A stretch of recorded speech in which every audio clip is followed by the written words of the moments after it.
time on the Tale of Gielinor. Yeah, we basically our beautiful sleep was interrupted by a whole bunch of nasty bugs that started parading downtown. Yeah, they're gigantic bugs, and basically, we had to escape a falling building because a bunch of Brutalo like emerged from beneath it, and after kind of pulling Logi and Elkanah out of the rubble, we were able to make our way to an alleyway, kind of to see like what the situation is.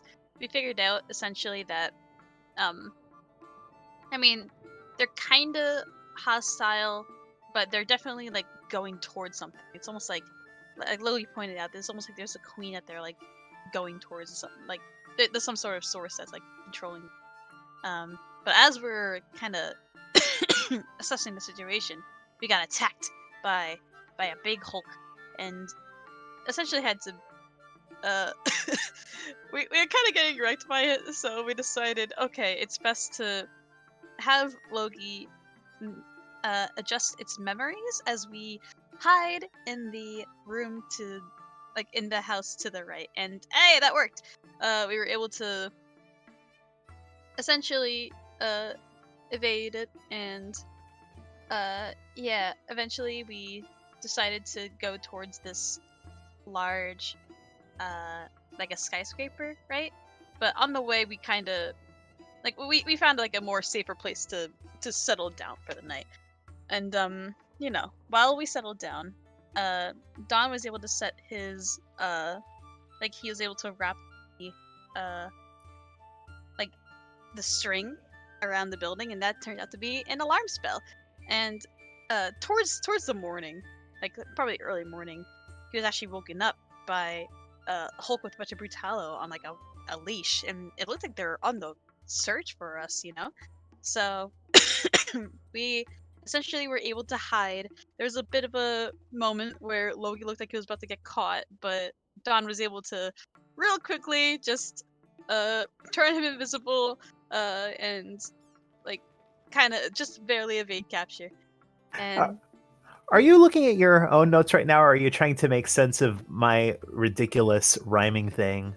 I love your fucking rhyming thing, but I how's only just remembered that I did that stupid what's it for the summary this time. honestly, it kind of helps me remember it better. Like it's like a little am I saying things out of order? Oh no, you're nailing it. Yeah, okay, good. Yeah, I'm definitely like, yeah, that tends to be what I do. I never like it's rare that I like read exactly from the. But yeah, Then once that happened, what else? Yeah, we're able to avoid capture, and I think at that point we said that we would go to the this giant kind of skyscraper, and we wanted to start climbing it, but then we got jumped by a bunch of Brutalo, and after fighting for a little bit, then one just like screeched and started summoning even more like bug-like creatures, not just Brutalo, and it was starting to look a little bleak until suddenly we got saved. There was an arrow with like a smoke bomb attached to it, and psh, basically we were saved by someone named Lula, who is an half-Vermic scout.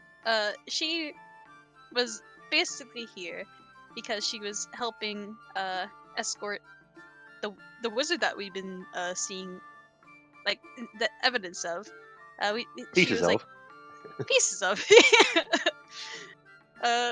They, yeah, she basically lost him, and after kind of scolding us for being dumbass tourists, we were able to figure out or like learn from her that the prison isn't actually in the city. It's really far to the west, and the problem with it is that it's not just like a ruined a ruined site. It's like actually active right now, and there are actually demons who utilize the prison, so it's really not safe to go to. But what we did also learn is that there's a ziggurat north of here that's on the way with the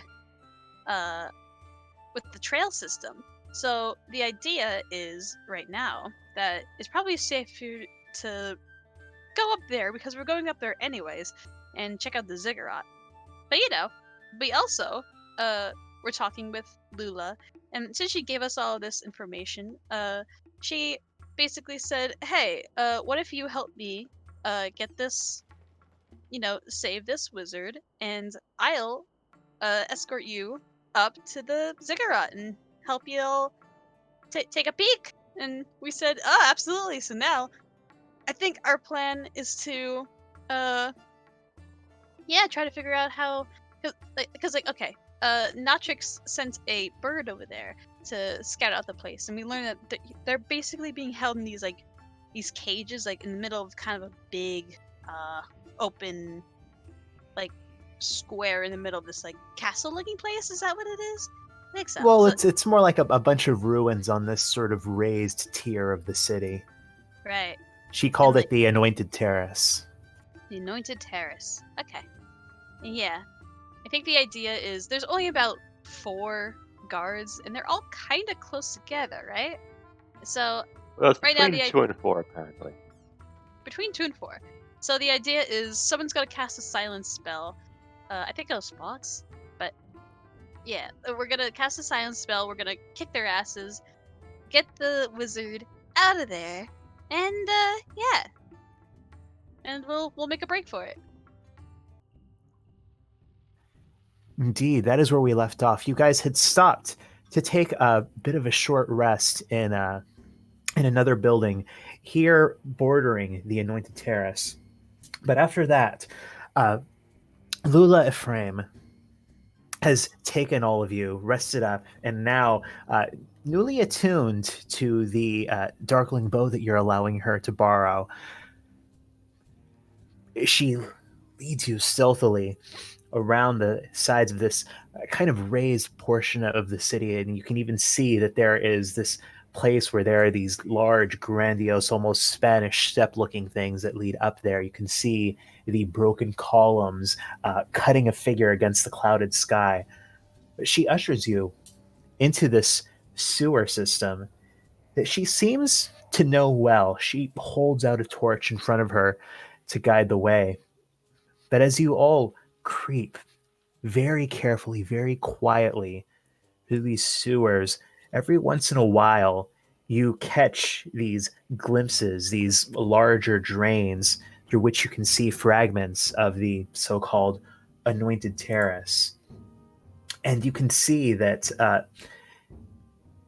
if anything, it seems even a bit better preserved than a lot of the rest of the city. You can see that there are these monolithic facades of this very severe marble, even weathered from the ages. The edges are surprisingly sharp, very strong faces, and some of them are intricately figured with these interlocked patterns and geometric knots.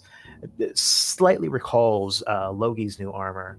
You see that there are colonnades penning in these shattered courtyards, and you can occasionally hear somewhere else in this district the distant crackle of fire, of signs of more humanoid habitation echoing off of these barren facades. At one point, she kind of looks back at you. She puts a finger over her mouth. She seems to be indicating that you're getting close. And you can see that there's this part right here where it's the sewer itself, which is mostly fairly intact, and you can even see the kind of dull reddish orange metal bracing the walls that she said is part of what keeps the Bulets and other creatures from getting up in here. You can see that part of the street is like half collapsed into here, uh, but she edges around the side, and you can sort of see that there is what looks like a temple structure in the distance, even on this raised terrace, a bit above everything else. You can see a faint bit of flickering light there where there are some tarps of some kind hung as you pass by. Head deeper into the sewer. When you get a bit of a distance between you and that, she turns to the rest of you. Okay, I do think that we are getting very close to the place that you described to me. Hmm. So you better be careful not to make too much noise then. So, what is going to be our plan of attack?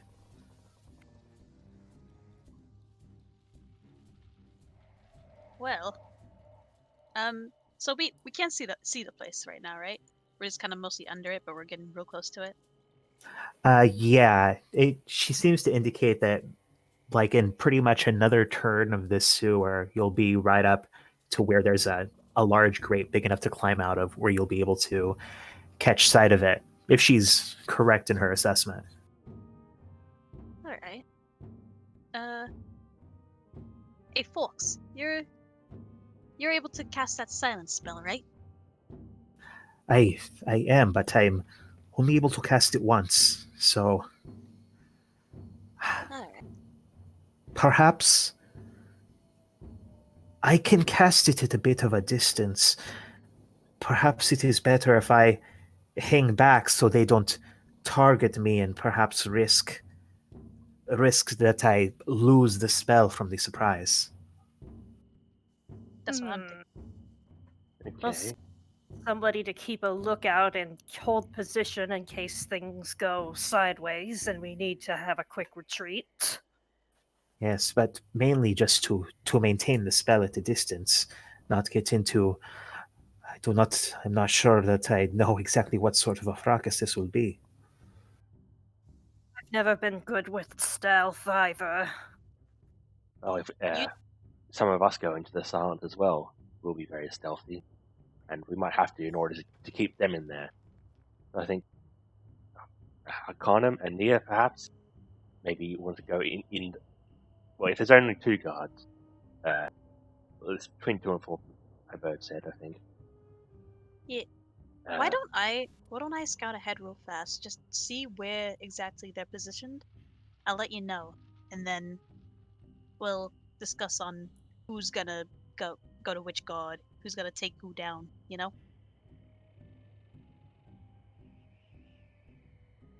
That sounds good to me. Okay. All right. I think Don's gonna go invisible, All and he's right. gonna turn the corner and look through the grate. If there is a grate there. All right. So you're kind of around the corner, and Lula, sh- are you buzzing loud enough that she can hear where you are? Um. Or are you Sure. just going full on ahead without waiting? I think I'll go. You know what? I think I'll go full on ahead because I think the idea is like I'll check it out, then I'll come back and tell them what's up. All right. Yeah. You start flitting down this bit of the sewer, and you can indeed see a couple of sort of rays of gray light catching the dust down here. One of them is closer to you, and one of them is further down this straight passage before the rest of the sewer is kind of lost in the darkness. Can I look through the one that's closest to me? So you peek out invisible through the one that's closest to you, and you can see there. You're right across this boulevard, uh, paved with these broken stones. It looks similar to the broken cobbles that you found far outside the city near that elven statue, but instead of just being broken, they're forming the full width of the city. Not the same full on paved road of deeper in the downtown, but across there are these large, uh, heavy slabs of, you're not sure if it's marble or concrete, that must have at one point made up the side of some kind of a large imposing building, but most of them seem to be cracked or crumbled. But two of them that are still hanging upright, you can see that there are actually figures on them, bodies. One of them you're not sure if they're dead or unconscious, but they're hanging up on this by these black shackles.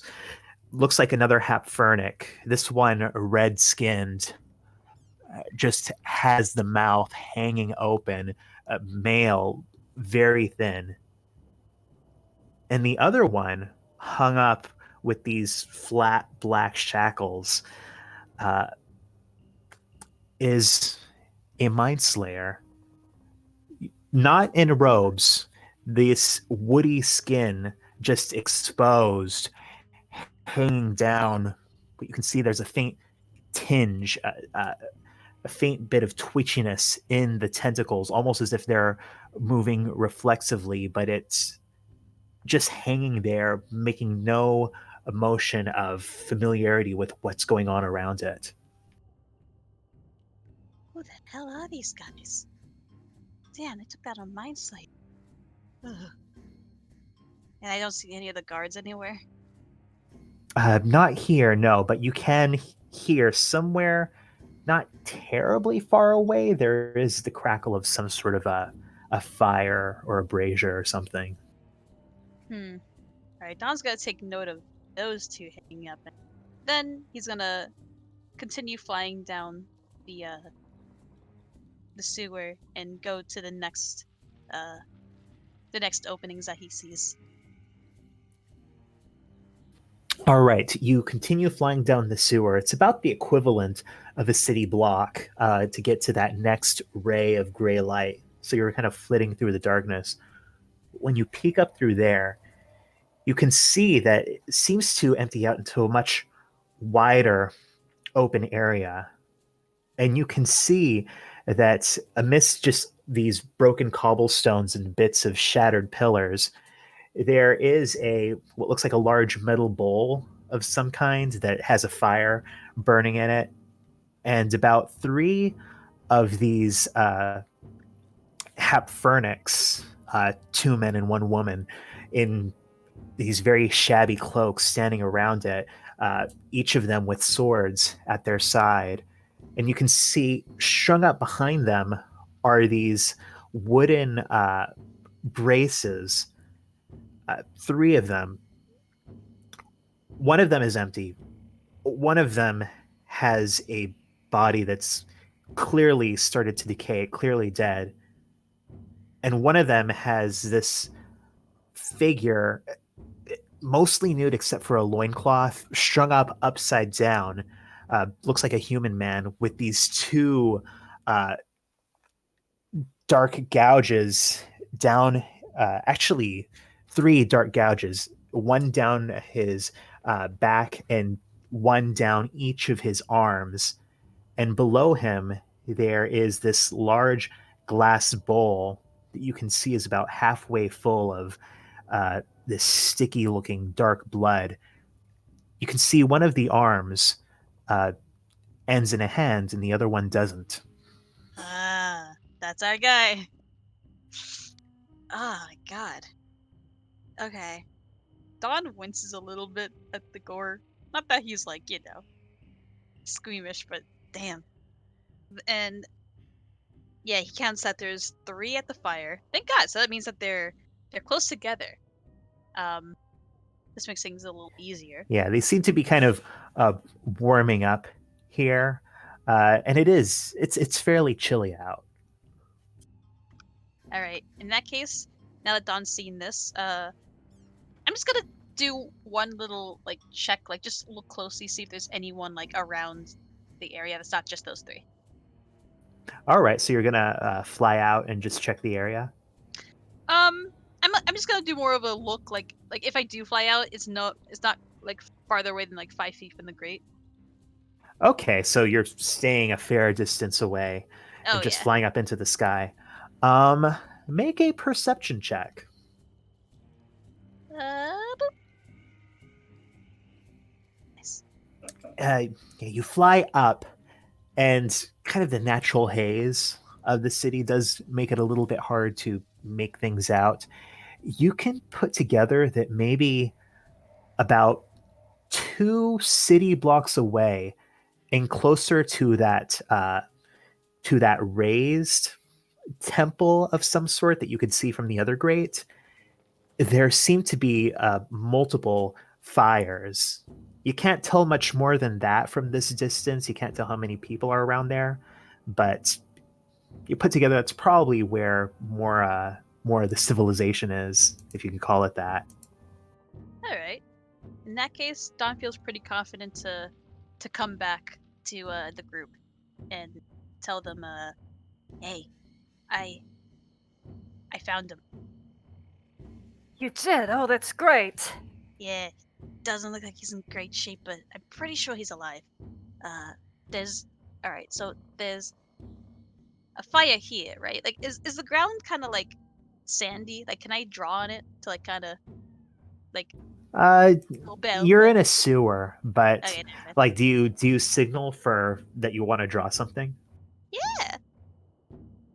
Yeah, and when you do, you see that Lula actually pulls out this sheet of what seems like very rough parchment. It's not like the kind that you see may have seen in the cities where it's a clean sheet of paper. It's very irregularly shaped on the edges, and a bit of some kind of a hard black charcoal. You're not sure what it is. And she says, I tend to carry these sorts of things around with me. Hey, that's useful. Thanks. Here, let me draw out where they are. And he draws he basically draws everyone that sees that. Who is that though? Oh, that's the dead body. Oh, the dead body. Thank you. Yeah, he says, these guys are pretty close together. And when I looked around, it seems like, I mean, everyone else was gone like pretty far away. They're at least like a city block and a half away. So I'm pretty sure that if we just take off that silence, get off that silence spell and just take them by surprise, it's gonna be pretty easy to take them down and save our guy. And how big was the sewer grate? Like, is it like human size? So we could definitely Yeah, it's squeeze everyone definitely out big of it? enough for you guys to squeeze out of. It's All right. right down here. Yeah. In that case, Don says, "Yeah, we just gotta take out those three. We'll grab our wizard pal, and we'll get out of Dodge." So, if we come out, they'll be facing us. But will they see us out? Is what I'm asking. Kind of think to myself, like were they more looking at the fire? Were they like look at the guy? I mean, they have Were they peripheral vision. Yeah, Yeah. they were more focused on the fire, but the sewer, it seems like it's right there. It seems like you're not gonna get the element of surprise on them if you all just come rushing out of the sewer grate. Yeah. Don says like, yeah, the grate's pretty far away, and I think it's gonna be pretty easy to notice if we're coming out of it. So I do think we gotta pop the silence before we come out, and then we just gotta rush them. Okay. The silence to prevent them from calling their friends. The friends Basically. seem further away than perhaps we would believe. Although I don't know how fast sound travels in this environment. Yeah, like they're pretty far away, but I'm pretty sure they could still hear like screaming. So that silence spell's gotta be coming real handy. Yeah, so we need to keep them in the silence. So Yeah. I think our people who can keep I guess the word is melee fighter. That doesn't sound much the same character. Our people who are good at close quarters combat should go into the silence with them. So this is Nia and Arcana mainly to keep them there. Yep. And well, Yeah, like obviously basically. spellcasters won't work in there. Yeah, basically, I think, yeah, like you said, Nia and Elkana should rush out first. Me and you might be behind them, but Fox, you gotta stay in the back so that you don't, get interrupted at all with your spell. Okay? Well, the way you describe it, it sounds like it's close enough that I can stay inside of the sewer and just keep an eye on it and maintain the silence. Perfect. Hopefully, they will not think to target me in there. Yeah, I mean, with like Yes. 5 whole people rushing them, I doubt I doubt they will.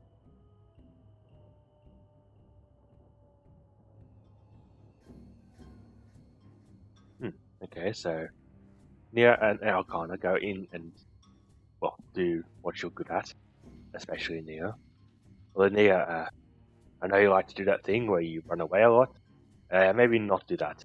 Uh, try and keep them occupied close up instead, so they don't think Was of Donnie running away. was Donnie able to see like the walls of Alright. this place? Like, was he able to see like if there are doors to the left and right where they could like escape to, or was it open? No, it seems like it's pretty much out in the open. It's out in the open.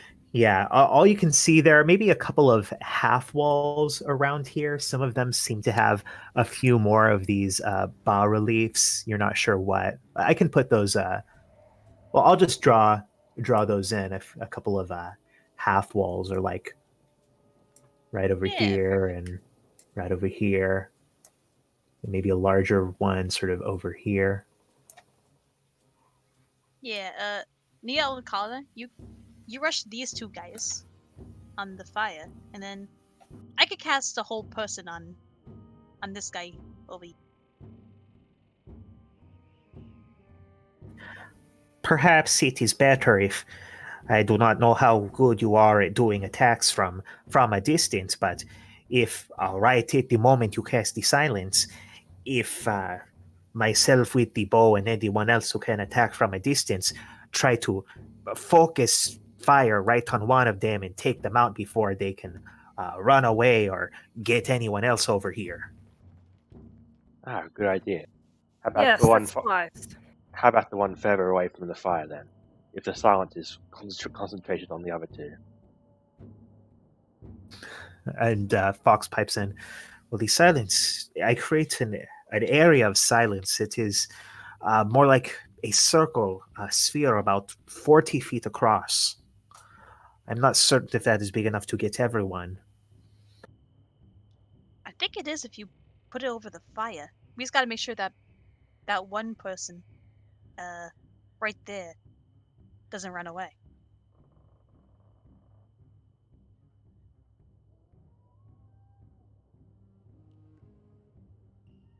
It's all right. Yes, I think no matter what, the person further away from the fire is going to be closer to the edge of the silence. So that's the person we should concentrate on. Although it wouldn't be too difficult for the others to run out, which is why we need two people to distract them. Perfect. So I think the plan is Nia, Alcana, and Logi. You two focus on the people around the fire. Me, Natrix, and Lula will try to aim at the guy a little farther away so they don't escape the silence. Sound good? Well, that sounds okay to me. So we do the silence first, and then we, all of us from a distance, try to attack the one who's further away, and then Nia and Alcana jump up there and try to take out the other two. Yep. Sounds good to me. So, as you begin moving together down this grate, getting closer to the spot where you're going to lay and wait, why don't you go ahead and have everyone cast a stealth check, roll a stealth check, just to be certain. Sure. Can we pass without trace beforehand, or is this Sure, too, yeah. As I said, you're in the process of moving down the sewer. Yeah, we would have the foreknowledge to do that. Foreknowledge.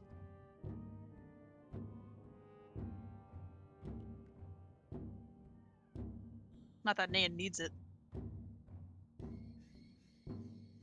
18, 20, Oh, 13. that shouldn't have been with advantage for Fox, but 18 is good enough. Oh, I should roll it for Lula too. Let's see. Does she have a stealth bonus? She does. Woo! So yeah. Yeah, I got to roll it for Loki as well. Oh hey. Oh yeah, look, see. 15. 15. Luckily for you, that is just enough because this sewer is also giving you some cover. So I'm applying that as a bit of a bonus. But yeah, you all managed to get up close to the sewer, kind of peek your eyes and nose up over the edge, and now you can all clearly see this scene. These guards, they kind of don't want to say they necessarily look unsuspecting, but they're not like very active. They're not constantly patrolling around. They mostly look bored. This is kind of, you get the impression this is a bit of a shit detail that they just stand around here with the dead body and the almost dead body. Mm-hmm. All right, folks, on your signal. Okay. 1, Wait, 2. can we cast some things first?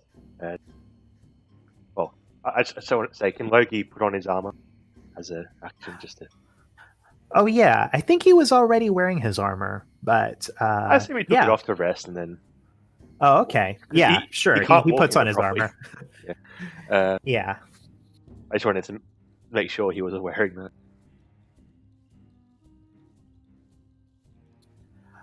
All right. So, Loki puts on his armor. Fox looks around at all of you. All right. Let's be ready to act. 1, 2. And then that sound of the crackling fire is gone. It's silent. Let me put a thing here so we can see the area of the silence. So that would be 40 feet. 10, 15, 20, 25, 30, 35, 40. Yeah, right there is the area of the silence. And yeah, you can suddenly hear the sound of that fire crackling. It's silent. All right. What are you guys doing? Who's shooting? All right, now. I think. Well, here, hold on. Well, what order are we going to do this in? Does anyone? I think Elkanah and Nia should go out first. Well, this is all kind of happening at the same time because you've got the jump on these guys. So at that moment, I think because you've already made it clear to Lula, she lets loose that longbow at the guy in the who's far away. Advantage because they don't know where any of you guys are, and that definitely hits. Hell yeah. I think Dawn ASAP would like fly close to the ground, but then try to hit the guy all the way over there with a shit. Should have thought this through. With his blood bolt. Yeah. All right, this is Blood Bolt. Let's Yep. see it. Blood Bolt is his bonus action, so we could also use an action to cast a spell or something if you wanted to. Yeah. And go ahead and roll that again because you do have advantage on this one. Oh, woo. Come on, Unfortunately, neither of those are quite high enough to hit. man. I'm so okay. I think I know what to use now. Can I use my produce flame? Sure. Here we go. Let's Wait. see. Sheds bright Why light. is it The not an spell. attack? Hold on. You can also attack with the flame. Doing so ends a spell. When you cast it, you can hurl the flame at a creature within 30 feet of you. Sorry. All right, so yeah. So I think it's D20 plus my 20 plus. oh, you're flying out to do the produce flame. Okay, so that one won't have advantage. Okay.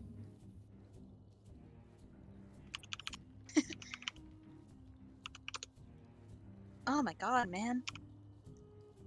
Yeah. Sorry, Don's not hitting his Yeah, shot Don today. kind of, while still in the sewer, casts this blood bolt, sort of flies out, producing flame, tossing it as it just splutters to nothing on the pavers. Notrix, what are you doing? So Notrix is okay. do a quick shillelagh first, and then he's going to peek around the corner and do a chill touch. I guess with advantage, but that was a 20 anyway, so yeah. Oh yeah. On which one of these guys? The furthest one away. All right, yeah, you see that spectral hand, that so poorly named spectral hand, suddenly materializes right in front of him, slaps him across the face, and he's chilled by this. Chilly.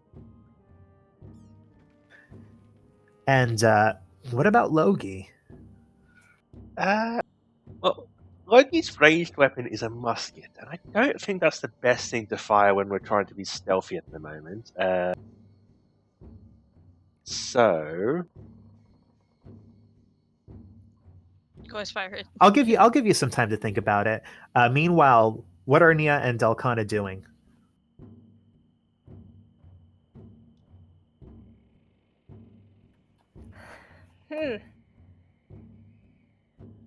Rush them! I think Alcana's gonna go for the one that's right by the fire. All right.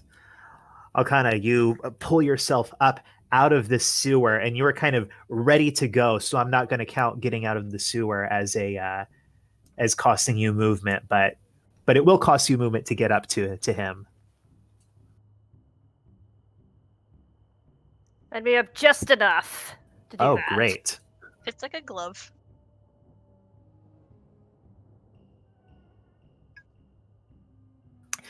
So yeah, he suddenly turns around as he looks kind of puzzled by suddenly not hearing the fire and then hearing the footsteps of you, which suddenly disappear as you enter this realm of silence.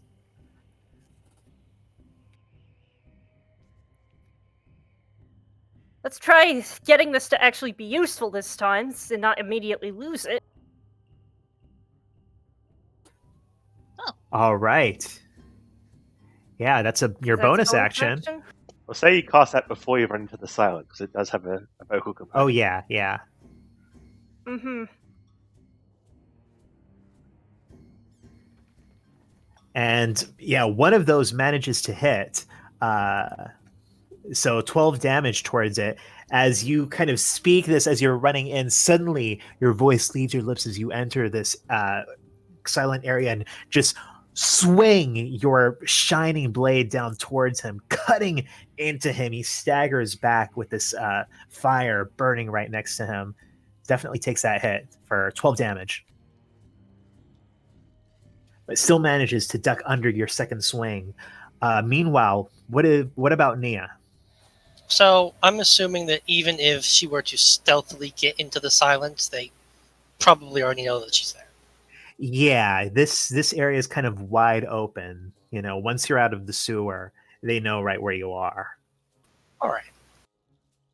In that case, at the same time as Alcana does that, Nia runs up to this other one here. And actually, in a bit of a change of pace, you see that she does have the dragon dagger, but in her left hand. Her right hand has a different dagger.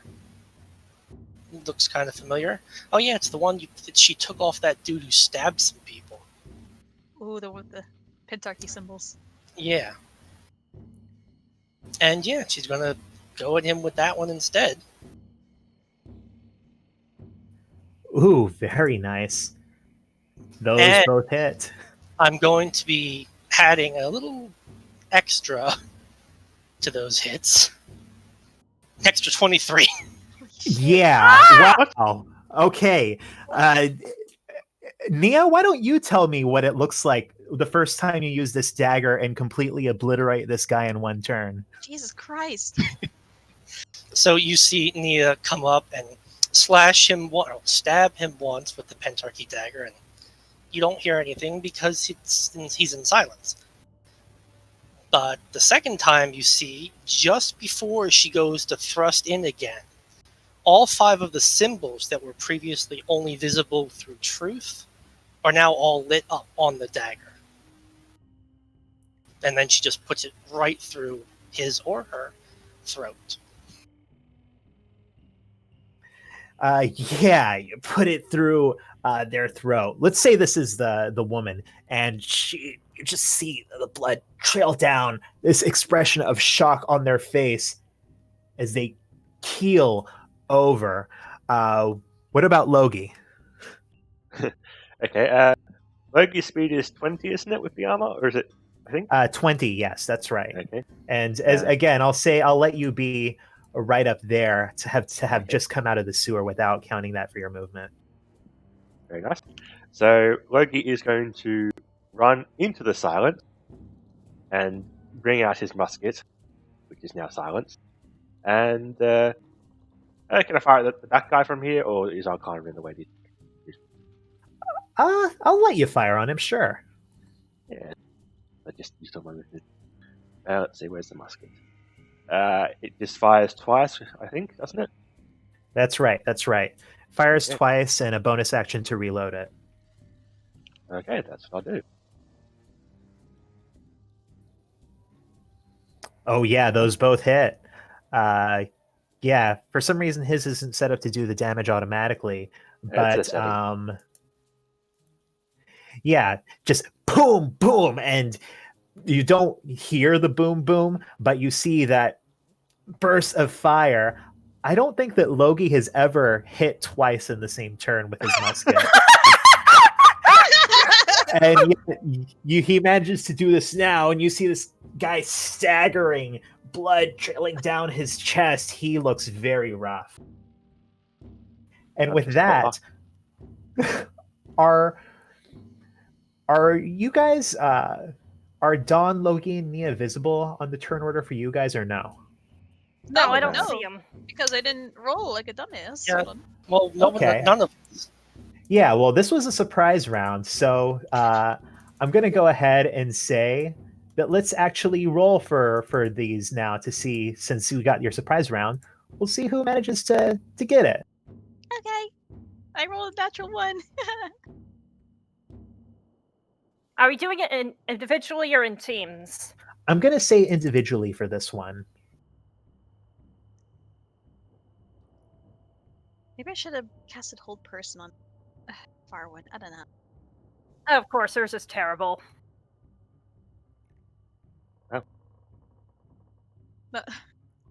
Not all at once. Holy shit.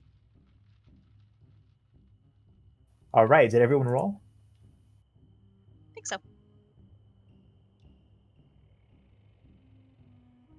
Everyone except what? Oh, Logie. Oh, I think he rolled. Oh, he did. Yeah. Did well. So as this happens, you see that this one who has just been shot, bleeding out all down his chest, he looks around and he just starts making a mad dash. No. And he quickly runs away from you, Alcana. If you want, you can take an attack of opportunity against him. Do I get one too? Oh. No, you don't need it, because Alcana immediately just brings down Truth and cuts him down before he can even make any headway, and just exacerbating his wounds, clumps down to the floor. And so, yeah, that's his turn. Logie.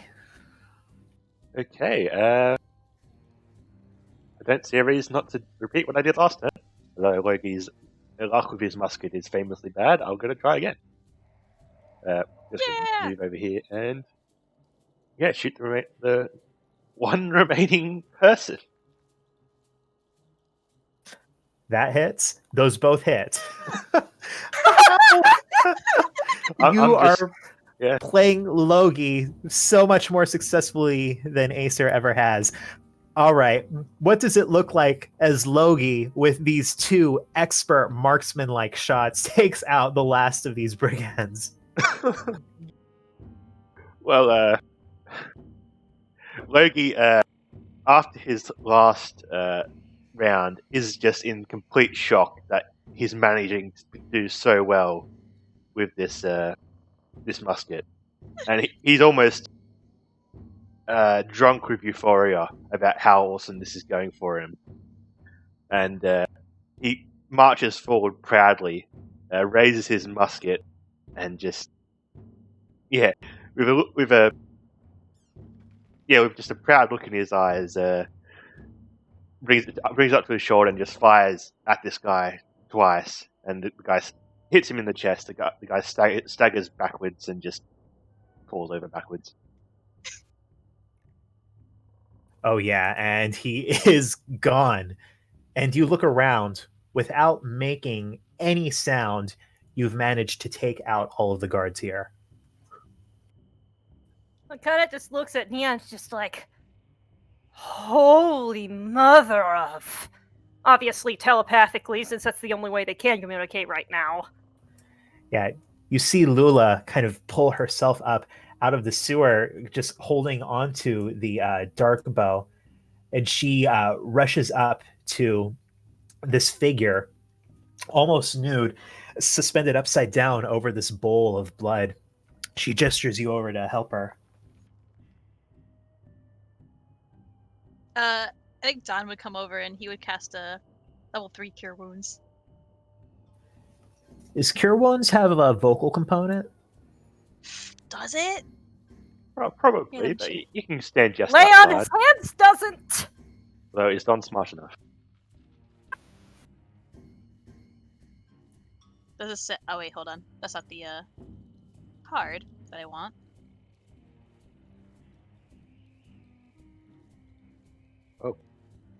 For It's description touch. only. Yeah, that's new. Oh, that's the little the speech bubble next to the eye. But yes. Oh wow, that's Yeah, a new thing. That's cool. Mm-hmm.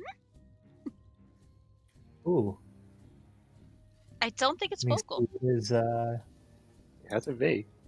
oh, look at that! Look at that! Ooh. Isn't that pretty? Oh boy. Exciting. You know what does it? What's a healing thing that doesn't have a vocal component? Lay on hands. Ah, so you don't gotta worry about that one. All right. no. So as Lula is working on undoing these grips, and this one he's not in those flat black manacles like those other bodies that you saw, Don. He's just tied up on ropes. And Alcana, you come over to this individual. You can see that he actually has like these a number of tattoos on his body, including several on his arms. I'm gonna give him 10 points of lay on hands to a start and see how that sits. Yeah, you place one hand on him. You can feel how cold his body is, but still breathing. And it seems as that happens, the wounds start to close a little bit. He's not actively bleeding anymore. Eventually, Lula kind of cuts him down and is sort of supporting him on one shoulder, but it's tough. She kind of gestures towards someone to help her brace him up. I mean, Alcana's still there. She can probably Yeah, do that. all right. You take his other shoulder. He's just barely conscious, but you manage to together grip him, eventually walk out of the cone of silence, and all of you crowd down back into the empty sewer. At which point Fox finally drops the silence. Flawless execution. Ooh. Well, that was pretty good, but we had better put some distance between ourselves and this place. We don't want the next patrol coming in and seeing what has happened here. Yep. Alcana true, puts very a thumbs up and looks like she's about ready to leg it. Yeah. You all continue moving through the sewers, making as much distance between yourself and that place as you can. When you've walked for maybe about 15, 20 minutes through the sewer system, Lula turns back to the rest of you and she says, okay, I think we've made enough of a distance now, and we've gone through enough twists and turns. Even if they were to look down here, they'd have a hard time of it trying to pin us back down here. I think we need to take a moment. Ilstrom is looking like he is pretty rough. Fortunately, we're not short of healers here. Yep. That is Hey. a relief. If you wouldn't mind giving him a little more, as it is, he can barely stand.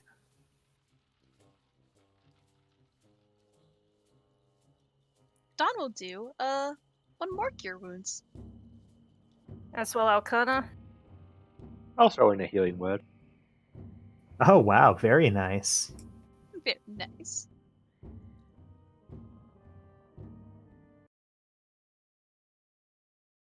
This looks a bit more sewery. It does. Haven't missed So this as you quite do, you see that this figure, this Ilstrom Darkmoor, he's he definitely doesn't look as emaciated as the other prisoners you've seen, even though he looks like he's in very rough shape. You can see that he's almost got like a 50s leading man sort of body, you know, where it's sort of smooth and meaty. Maybe that's too vivid a description, but his features are a little bit coarse. He has kind of an over large nose and this mess of black hair. And as he kind of comes to, he and Lula start speaking in low tones to each other in a language that none of you are able to pick up on. Finally, he seems to start to become a little bit more cognizant of his surroundings and looking around and taking in all of you. Lula chimes in. These are the ones that helped me rescue you. How are you feeling? Who all of you? Hey, nice to meet you. Name's Don. Hello, Well, my name is Alcana. Is that one a fairy? Yep, in the flesh. I never thought anything would pull me out of that hell, much less a fairy. Well, hey, you're welcome. Yes, most people don't expect fairies. Especially smart ones.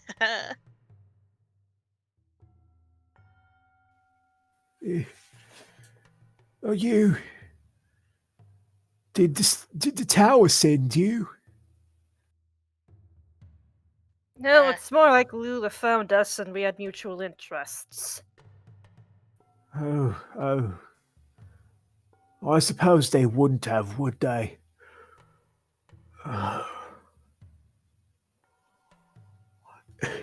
Did you get them all? We got the ones There, guarding you. anyway.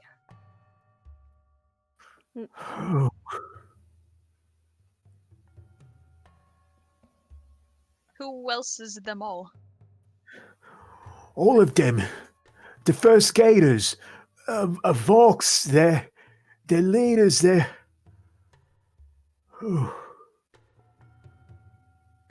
Have they... What sorts did you see around there? What kind of... Was it all Hapfernix? Yeah. There wasn't nothing bigger. Not that we saw. Then there's still time. All right. Time, but what are you talking about? They've been planning something bad, something big. I know it's just about to happen. I don't know if it's tomorrow. I don't know if it's a week from now. I don't know if it was yesterday. But they've got enough now. Enough of the blood. And they've got They've got the soul stone, whatever that means. The Soul Stone? I heard them talking about it. I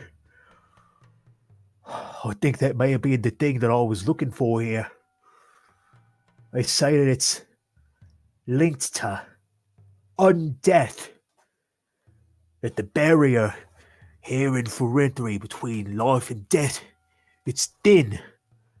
And that with this soul stone, or this piece of a soul stone, they can manipulate it. They can channel the powers of the fallen.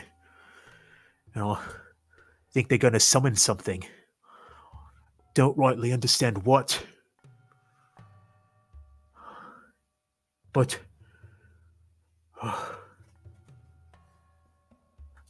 they all think that this is the moment, that this is the pivotal time, that things are happening now. Oh dear. You gotta take her out. You gotta take her out. Who's her? The leader? Yes.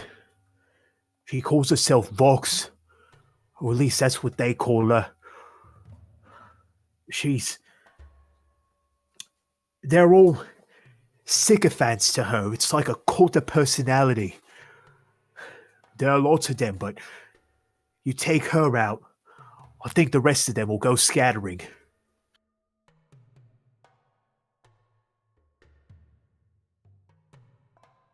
Okay. Do you have any more details about where or how? There's a place, an old temple.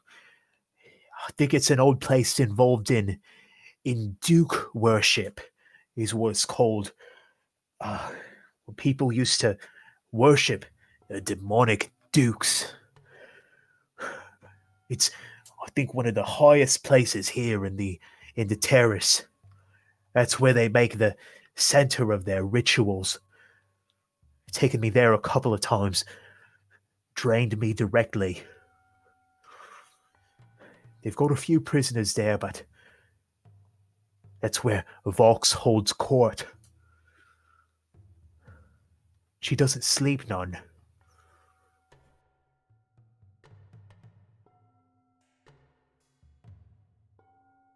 Freaky.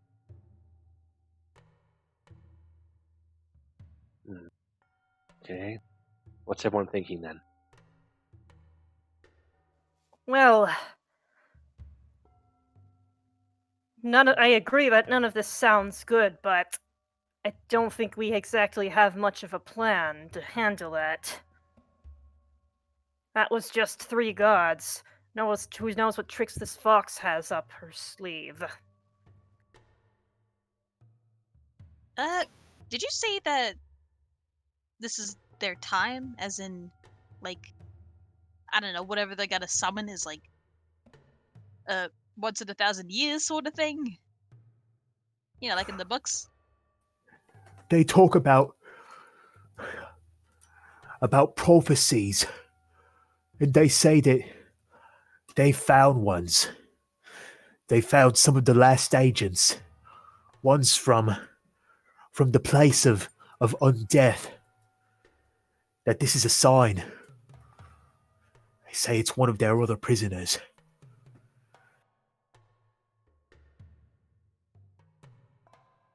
Perhaps the Mindslayer?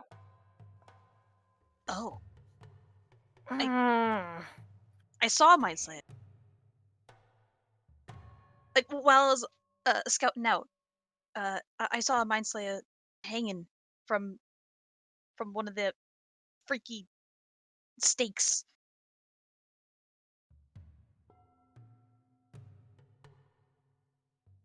Look, if you've got any of a chance, you've got to take her out. Just remind me again, what's the name of this place that he told us about? He said that it was the remnants of an old temple, a place involved in Duke worship. Okay. And that's probably the tallest building that we've been seeing. Yes. That's what I'm guessing. Well, I know my conscience says that if we're aware of something evil that's going on, we should make an effort to stop it if we can. God's willing. I mean, we took out the Ascendant. Maybe we could take out this Fox lady too.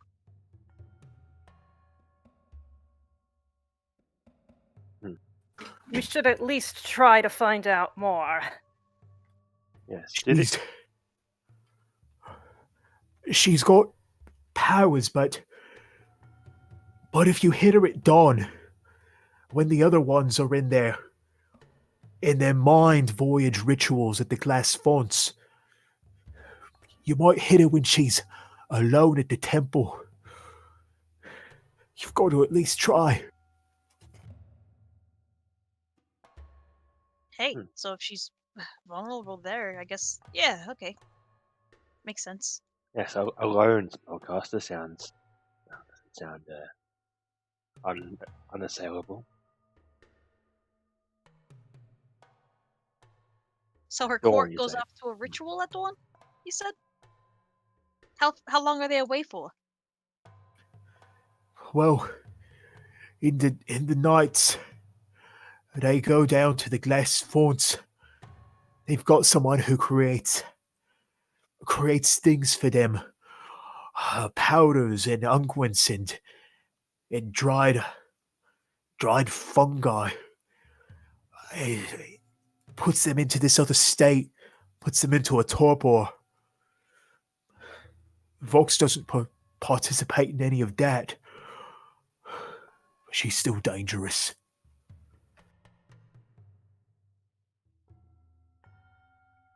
Right then. Do these sewers go any closer to the temple?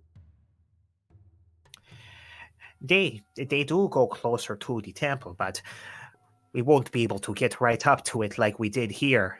It is raised higher up. You'll need to at least make half a block through the city. Ugh, risky.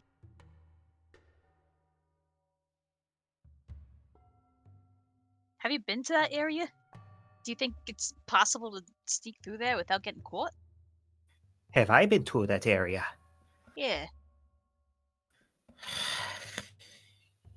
If there really aren't any of the cultists around, I suppose it is possible. They are not crawling the streets like the Hulks are, but they are also more cunning, a little more unpredictable.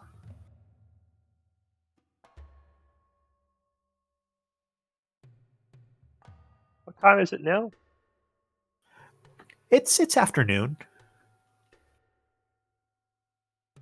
And the recommended time of attack is at dawn. Sounds like if we found a path down, took an early night, then we'd be in our prime to set a surprise round on her. Set a surprise for her. Yes, if all of them are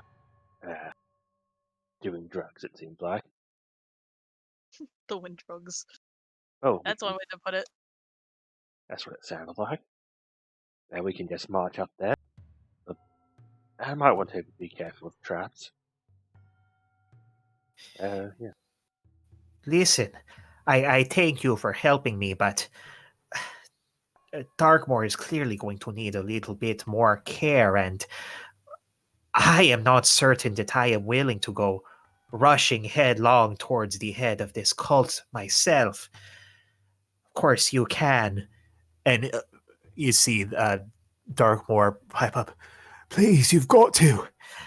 But I think this is a little bit beyond where I want to stick my neck.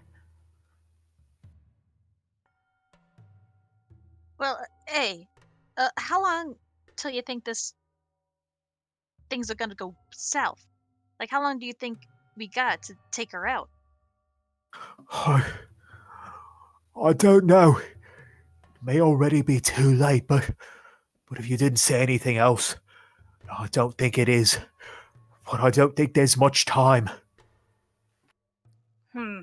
So, as soon as possible, then. Got it. Well, it seems that once again we're on the right time and place for this. Indeed. Listen, if you really insist on doing this, I've got a more permanent hideout in the sewers. You can rest there for a while, and I could maybe make a couple of smoke bombs to set you off with, if those will help. But I don't think I can go in on this with you. I suppose if you feel that that's necessary, any help would be appreciated, though. And You're not feeling confident with that nice new bow we gave you? She kind of looks down at it. This was just for getting Darkmoor out, was it not? Well, actually, I had planned to let you keep it in while you were escorting us north, but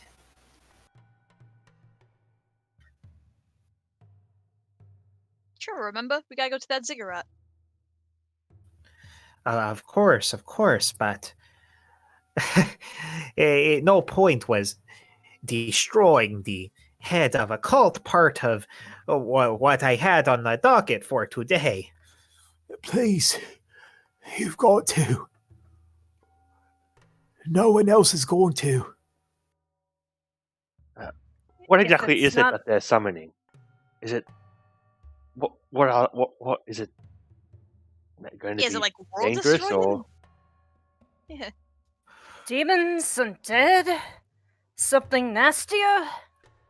I don't completely understand, but from everything they've said, it's somehow related to the Dukes. Related to dukes, huh? Maybe they're summoning one of the demonic dukes? I don't know. Something from an older age. But it sounds bad, and from all I've seen, I don't doubt their ability to do it. they've never given a name to anything. No, they. Not I even a don't know, maybe they're title or a afraid to say moniker? its name. I heard neither of you. Sorry. Say that again. I think maybe they're afraid of saying its name, but I can't be certain. Not even a title or a moniker or an epithet? No, but they speak of what it'll do. That it'll take command of this place, and not just this cult, of this whole city and everything in it.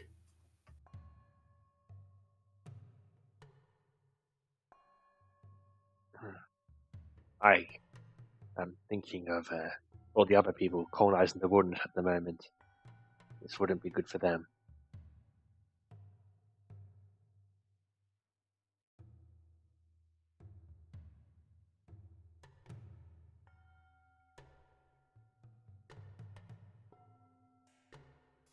Oh, I have a lost connection. Hi. No. Hi. Sorry. Running if the whoever took the internet out. So, if we go to this hideout and then have a night's rest, and at dawn, while they're performing this ritual, try and assail the temple. Before they perform the ritual, if they do the ritual, I think it'll most likely be at sunrise. I mean their But- their drug ritual. That's the one I was referring to, not the summoning. Oh, the drugs, yes. That happens deep in the night. And if they're going to be doing whatever this is, whatever they're summoning the next day, I'll probably really do it up one last time. But striking at dawn or before dawn, that's when Vox will be by herself. That's when I think you'd have the best shot. All right. Well, hey, it's only the afternoon right now. Maybe, Nia, maybe me and you could scout out a path to the place. Lula, you don't gotta help, but maybe you can help us out at least with that. You want to go out there in the broad daylight and try to figure out how you're going to get there to the temple that's supposed to be the center of this whole cult. It don't. I mean, invisibility will help there, but All right, all right. I was a little freaked out about the idea of going in there blind, you know? I can direct you to where the nearest sewer grate is to there, but I am not getting out of there, especially not at this hour. We made enough of a risk getting dark more. Okay, But- maybe. And Fox pipes up. As I said, I will not be able to create that silence again today. All right, in that case, maybe we should rest. there is one Indeed. other. Well, speaking of risk, there is one other possibility. Do we want to release any more prisoners like the two we saw before? There could Wasn't you potentially be more sources of information, or even help if we can heal them up enough to be hardy. One of them is a mind slayer, so I'm not confident about that. Yes, that's true. But if maybe if the mind slayer has something to do with whatever they're doing, maybe. Yeah, what did you hear exactly about their prisoner that gave them more inspiration? What I've heard? Well, they. I don't totally understand it, but that there are portents that they're watching for. Portents that they think are related to old sayings, to old visions depicted in the city. And that this, what you call the Mind Slayer, is one of them. Something that was here a long time ago. Something that was here right before the city's fall. It's somehow linked to that. Huh. And there's somehow a key to summoning this thing? This may seem like an odd question, but have you seen any particular symbols in particular that have stuck out to you around these places? Of course. This is places where most of the old temples were. You've got symbols all over the place of the Zamorak and of all the dukes and of lesser figures. I think Nia would just pull out the sheets of paper and show him the cross one, the Invarat. You seen this one? Yes, I've seen that one. There's actually a mural on the side of well, not a mural, a relief on the side of the Temple of the Dukes. It's got that symbol and the symbol of Zamorak. Well, I think that says a lot by itself, doesn't it? Well, doesn't say anything specific. Can't draw too many conclusions. That symbol and the symbol of Zamrak has come up a lot before together. Yes, but I think I'm beginning to understand why. Do you have a theory, Nia? Sort of.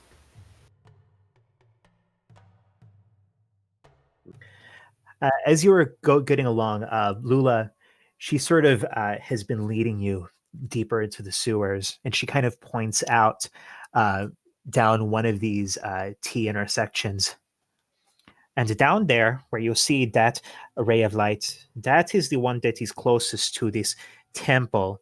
You go up there, and it is a straight shot, about a half, maybe closer to a full block, but a bit of a ways down, and then you ascend to the temple. I don't know how you will do it. Continue. We're not far now. All right. But the only thing I can think of doing this afternoon is, well, freeing those prisoners if we decided to do that. Although that is back in the direction we came, where we may have raised an alarm. This is kind of weird, but all right. You know that Mind Slayer I told you about? It was pretty weak. It's tied up. And I don't know if he'll be able to do any mind tricks with us, but I hate to say this, but what if we interrogated it?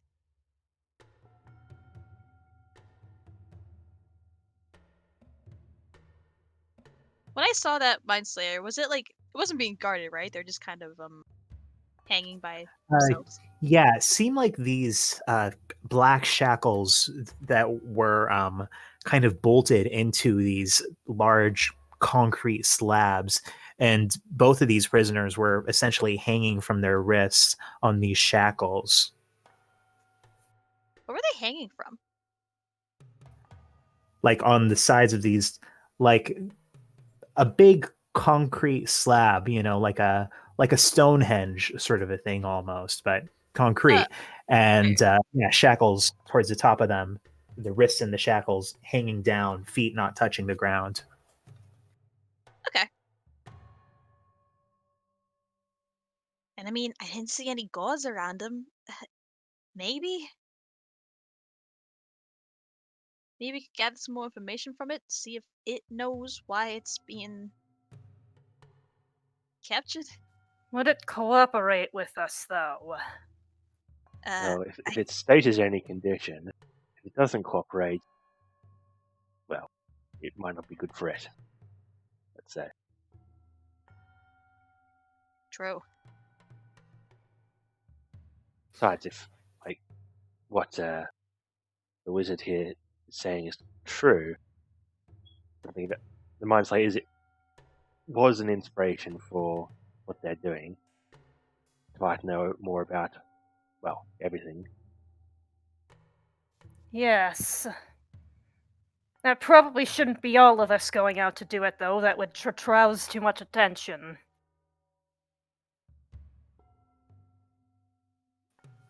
At about this point, you've made a few left turns in a row down here in the sewers, but finally you get to what seems to be this rusted out door that Lula approaches very carefully, slowly opens.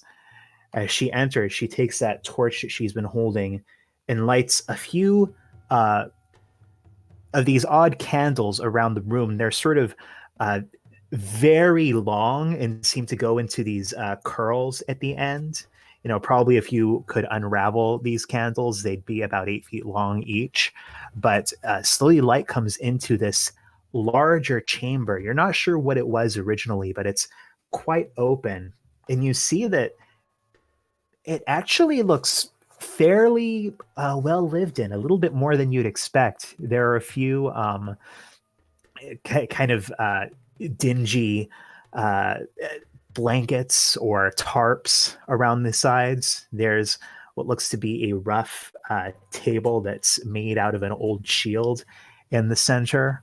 You can see that there's kind of a makeshift shelf on one side where there are several lumps of what look like various types of rock and mineral. And there's also what seems to be a larger chunk of this orangish metal with a small hammer on top of it next to this pile of these silvery slugs.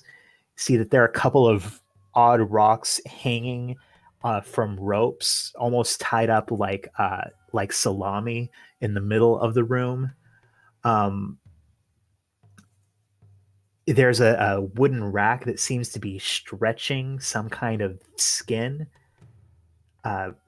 into what you recognize as that same rough sort of parchment, because there are indeed over this makeshift table a few bits of parchment that have these like charcoal like sketches and a few of these strange charcoals of just different settings in the city that are surprisingly well drawn. They look almost like technical drawings of the bits of art, of snatches of writing, of landscapes. But what strikes your eye the most in this chamber is that one whole wall has been painted with this striking depiction of what it takes you a moment to realize is Urbana, but not as a ruin. It is Urbana, this now intact, non-leaning skyline reflected in the waters of this lake, forest land around it, almost seeming incandescent in the light shining off of it. In the foreground is a cart kicking up dust with its riders kind of going down this wide paved road towards the city, and a couple more travelers in dirty clothes coming towards them in the opposite direction. It's actually quite beautiful.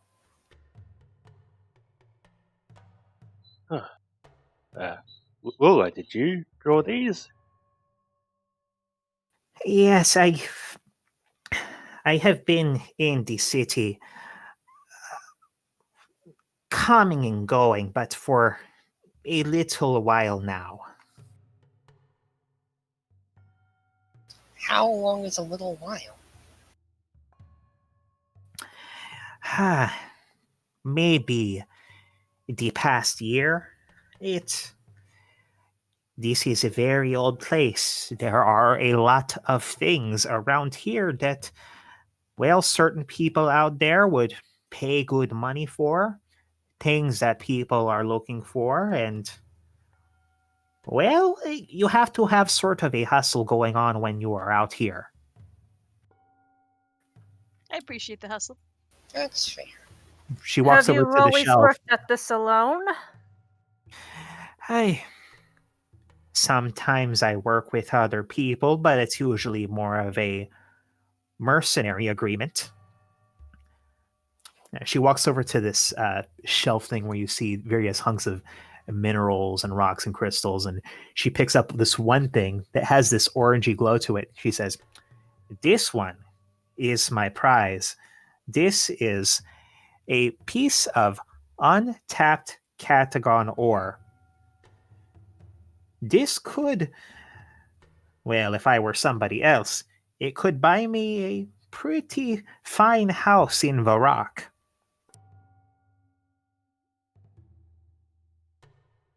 Hey, nice find.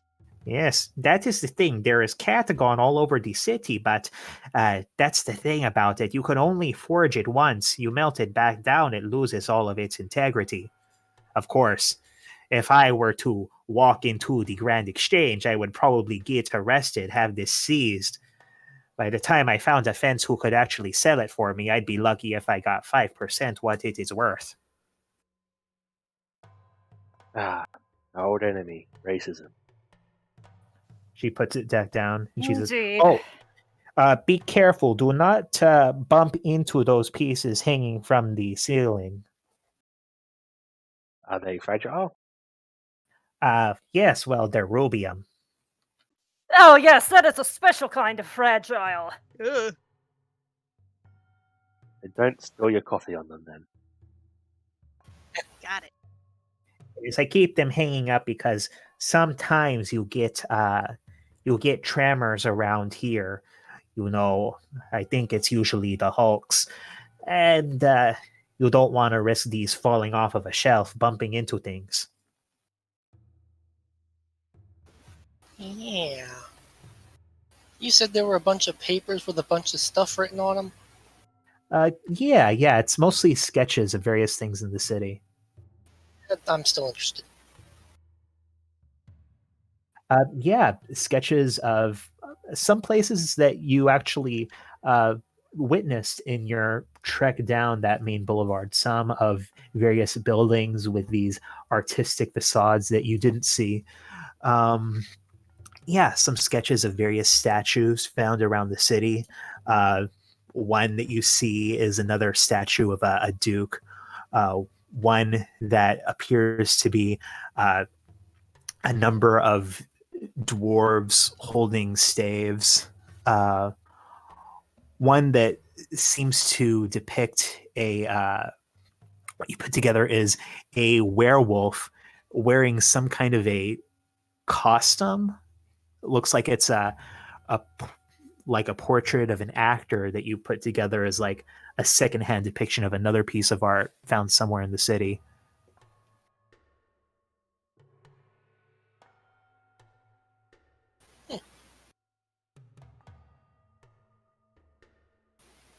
I'm guessing the stuff on the walls is kind of similar? Yeah, it's definitely the same artist on these charcoal drawings as the one who did this mural that covers one wall. She's got an art style.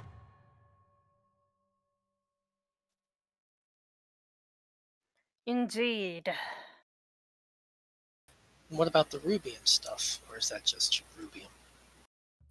Uh, the rubium that's hanging in the middle, yeah, you look at it, these rough chunks, you can see that almost pinkish material within it. And now looking at it more closely, you recognize it's that same sort of shimmer.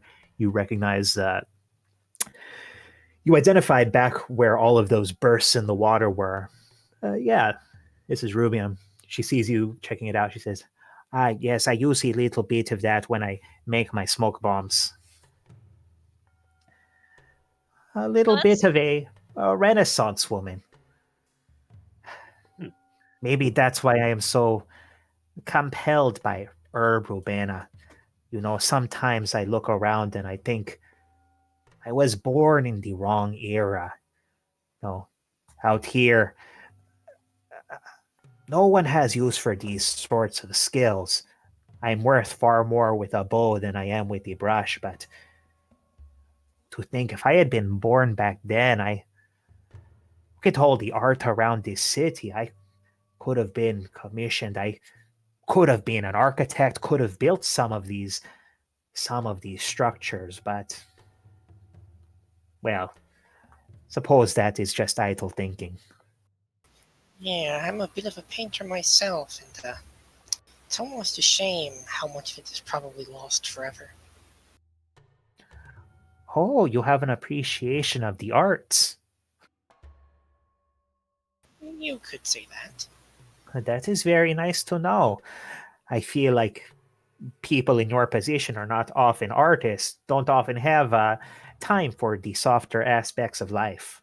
What, are you kidding me? I'm a teacher. Oh, oh, I did not know that. See you with this group. I mainly identify you for your adventurism, but that is very nice. A teacher. It would be nice if we could have a real school up here.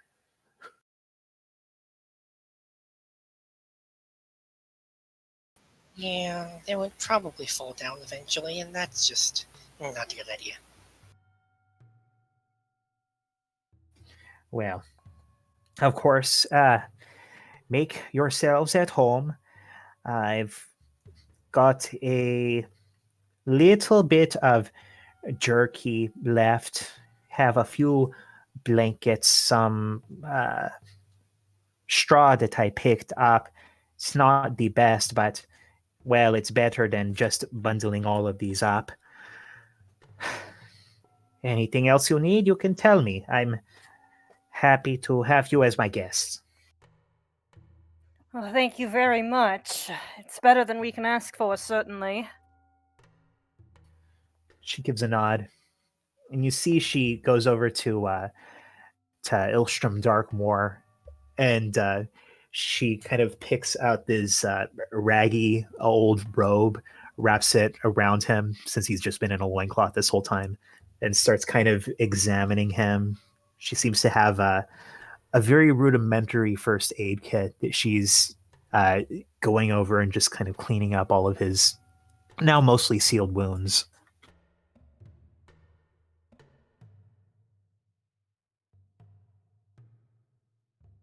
So, what's our next plan of action? Indeed. Well, I mean, this thing that they're gonna summon is as huge as this guy's making it out to be. Then we gotta stop it, right? Yes, that's what my conscience would move me towards. And I It is mean, possible this wizard has gone a bit loopy, but I don't think that's a great assumption to make. Even if that's true, he mentioned the Soul Stone. Yes. that's right. Yes, well, he was here to investigate minerals. Do you think the Soul Stone would be on Vox? From the impressions I've gotten, it seems like it would be a little bit too big to carry on your person unless you broke pieces off of it. Well, we already know that there were pieces of the Soul Stone thanks to Loki's vision. I'm not sure if there's a the soul stone or just soul stone in general. Like it's a material. Like the Wizard's Diary said it was related to rune essence and similar materials. Yes, I Those are the- suppose that'd be a good conclusion to draw. Those are the black shards he had, right? Maybe we could ask him about them. Those are pure spirit shard, then, Oh, that's right. which well, they may be related. It's hard to say. Yeah, it could be. As far as we know, we haven't seen a piece of soul stone. We don't know what it is really. I think the only thing we know about it for certain is, well, that it's black.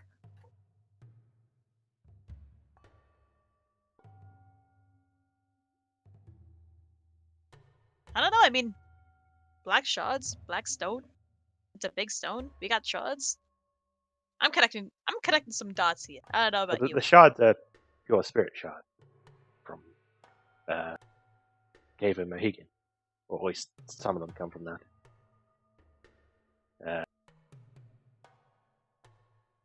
They're not the soul stone. I don't think. You sure? Well, he came here looking for the pieces of soul stone, and he already had these, so he wouldn't. If he already had these, he wouldn't have bothered looking, would he? Yes, once you have the thing you've came to find, you generally just tend to stop looking for it. True.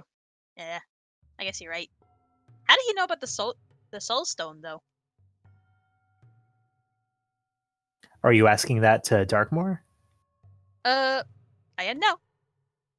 Yeah, I think Don would fly up to him and say, hey, you ever hear of a soul stone? Wait, no, I'm a dumbass. Of course he did. Hey, did you know about the soul stone before coming up here? The thing they call the Soul Stone. I didn't know it by that name, but listen, I'm a a researcher primarily in material sciences. And it's, well, there are these various materials that exhibit magic characteristics. And they're similar to rune essence. Rune essence that's used to create the runes that wizards use to cast all of their spells. Believe that the spirit shards that druids use to focus on summoning particular creatures are similar to that. Believe that the lodestone that's used to create teleportation circles is something very similar. And I think there are various examples of this around the world. I believe that there's something similar somewhere in Mauritania as well. I even have research that suggests there's something similar somewhere out in the eastern lands. Soulstone, I don't think it comes from here in the city. I think it's from somewhere further north, but...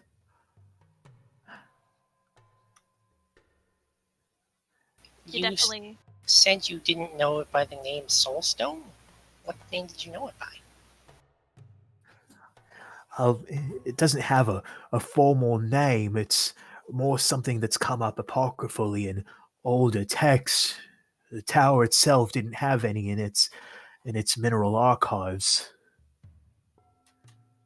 It's referred to as the Black Stone. It's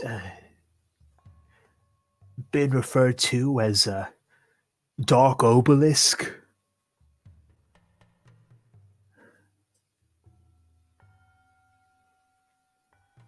But these ones at least seemed pretty confident in what they wanted to call it. Pretty confident? I don't know that means anything. They'll name the material they use, but they won't name the thing they're summoning. I couldn't tell you what goes on inside their heads. Probably some degree of madness would be safe to assume.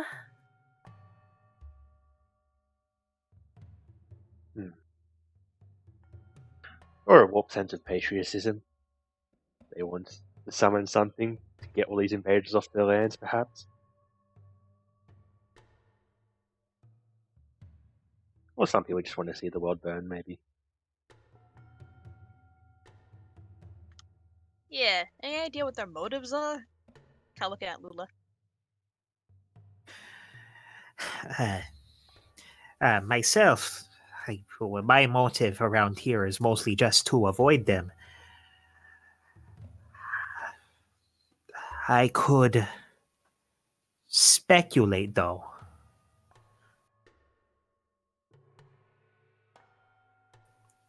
There is a lot of resentment among my people. Hapfernix, Urbrubena, the Zamarakian Empire was once the greatest empire in the world. It once spanned most of Forintry.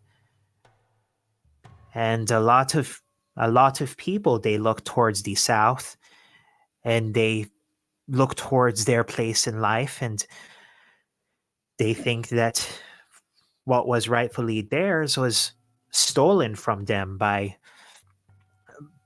humans, by Sarah Dominist, that they were vilified and marginalized,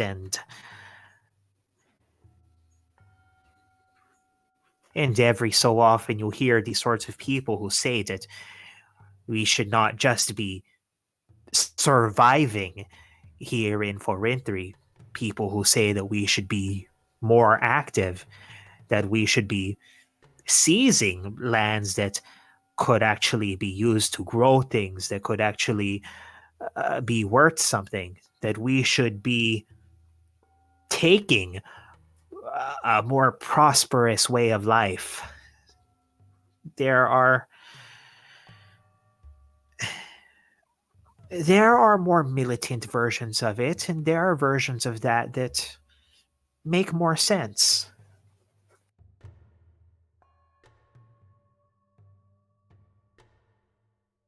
Hmm. What way makes more sense? Probably the ways that don't involve summoning demons. Yeah. Probably. Look, the average Hapfernic in Forintry knows a lot more about Asgardia and Mistalin than the average Asgardian or Mistalanian knows about the people in Forintry.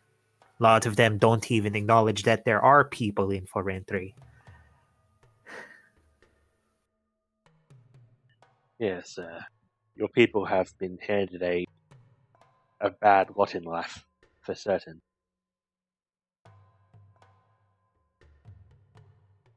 It's. Hmm. And being around long enough to know there's not too much that you can do about it. Well, it is a hope of some people, I think, that the new Zamrakian presence in these lands will. Well, they're making growable lands even in Frimfree. And they welcome a lot more people than the Green Kingdoms do. Well, that is one of the things I do know about this cult. That they don't trust any Southerners, even those who are Zamarakians. Darkmoor pipes up. It's true. I seen them do it once. It was a black knight. They seized him, boiled him in his armor, and they took his armor off. He was still alive. They put this fire at his feet. They told him to use his magic to put it out, but he didn't have none. So they put out the fire. I thought it was the end of it. Then they got out this knife and they walked around to his back and He just kind of trails off with this 1,000-yard stare.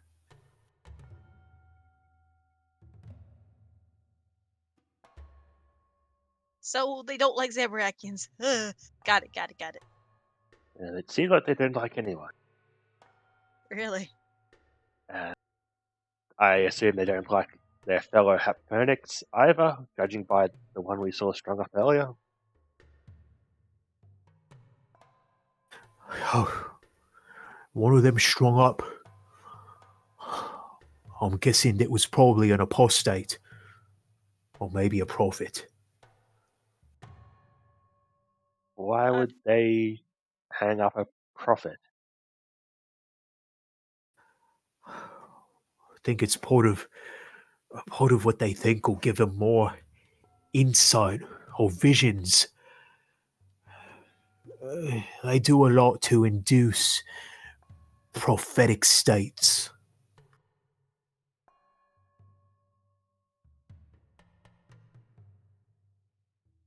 So if we were to go cut this person down from their hanging, they would either be someone who is trying to run away, or someone who's even more crazy and wants to be hung up so they can receive prophetic visions. I couldn't tell you for certain, but well, I wouldn't do that unless you were ready to put the knife to whoever it is you cut down.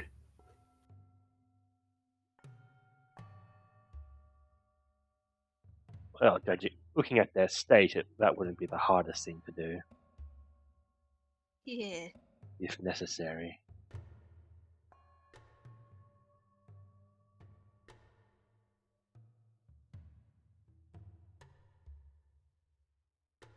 Well, here's the thing then. Do we want to attempt to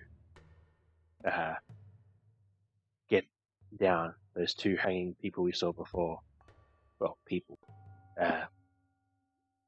For the possibility of information, and I assume at least possibility of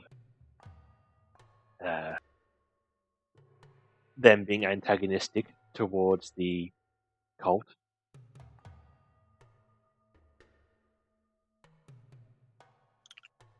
I'd say so. Because the person hanging next to the Mind Slayer was a Half-Burnic, right? Mm-hmm. So, yeah, I think Don would nod his head and say, honestly, yeah. And hey, maybe we could get more out of that Half-Burnic than we can out of the Mind Slayer. Hopefully. Hopefully. Yes, and if they are both of them, well, or one of them, it might vary. If they are antagonistic towards the cult, then they might want to help us tomorrow. Or, tomorrow. Yes. I was a bit iffy before, but I'm liking this idea more and more the more we discuss it. And if they are, well, if the Mind Slayer attacks us, or if this other person attacks us, well, I don't think they're in any state to put up a lot of a fight. Yeah, that's what I'm thinking too.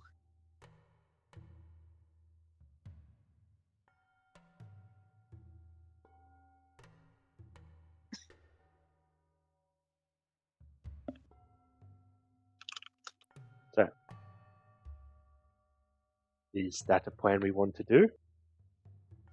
I It's think so. kind of a Yeah. crazy plan, but it might prove fruitful. Well, I mean, Is killing it the really leader... crazier than some of the other plans we've tried that have worked before? Well, we're going to attempt to maybe, well, if the guard hasn't been alerted too much yet, we're going to attempt to free two beings that are possibly very antagonistic towards us, or very antagonistic towards the people we're antagonistic towards.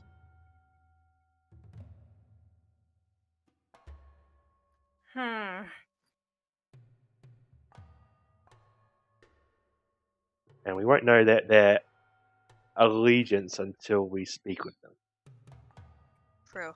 Well, there are ways we can speak without using noise. Yeah. Though I wouldn't try that with the Mind Slayer. Well, yes, of course, but the Half-Burnic should be relatively safe. Yeah. Alright. In that case, I say we go for it. I mean, yeah, when I was over there, the grate was pretty close to them, so I didn't see any guards, so I think we'll have no chance of getting caught. At least for now. Okay, but if there are guards, we'll rethink this. Definitely.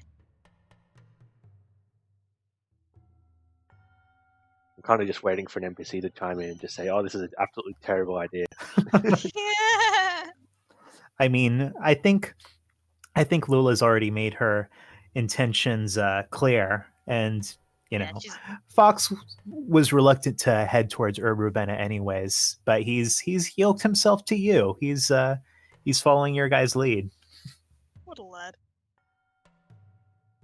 Okay, well, I guess can we make our way back towards this other grate? Being even more stealthy than before, just listening out for an alert, basically. Shouting like, "Oh, Yes. it's someone business, blah blah blah." Sure. So you guys are all heading back towards that grate to poke your head out, see what's going on. Yeah, I'll say you guys can go ahead and make your stealth checks then. Would pass Can without I trace also... still be up? By the time you get back there, I don't think so. Can I cast it when we get there? Sure, yeah, you can cast it as you approach that grate. Ooh. So Don, you start concentrating on this spell while everyone approaches up here. So yeah, let's get those those stealth checks.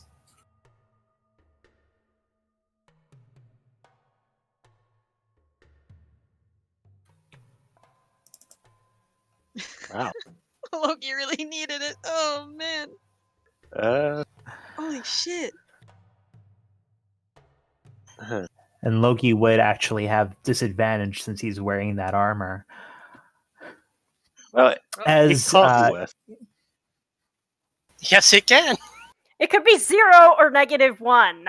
Okay. See, it can't be worse. so that brings him up to an 11. All right. Yeah. So as you are approaching this place, as you all kind of, a few of you start pulling yourselves up to look through, you immediately hear a couple of voices, and you, Nia, understand it. One of them saying, "I heard something coming from the direction of the sewers," and you hear footsteps rushing up towards the sewer. Yeah, bye. Yeah, is there anywhere to hide? I mean, yeah, you're down here in the sewer. You haven't fully peeked up yet. You just kind of heard Logie, as he's kind of crowding in amongst all of you, start rattling his tongued armor. Oh, fantastic. Okay. But yeah, what, you guys are just ducking down as they approach? Loki I mean- is going to use this because we're in a dark sewer, so he's just going to go invisible. Oh. All right, you go invisible, and as this one sticks his head in, with no longer getting that bonus for cover from the sewer, one of them looks down and immediately just locks eyes with you, Alcana, and says, "Over here! They're over here!" And immediately, Alcana, there are 4 Eldritch Blasts right towards you. Yeah, you see as 2 of them critical who are fire. right here let forth their hands, and you see these dark pulses of energy spring forth from their hands towards you. Ugh.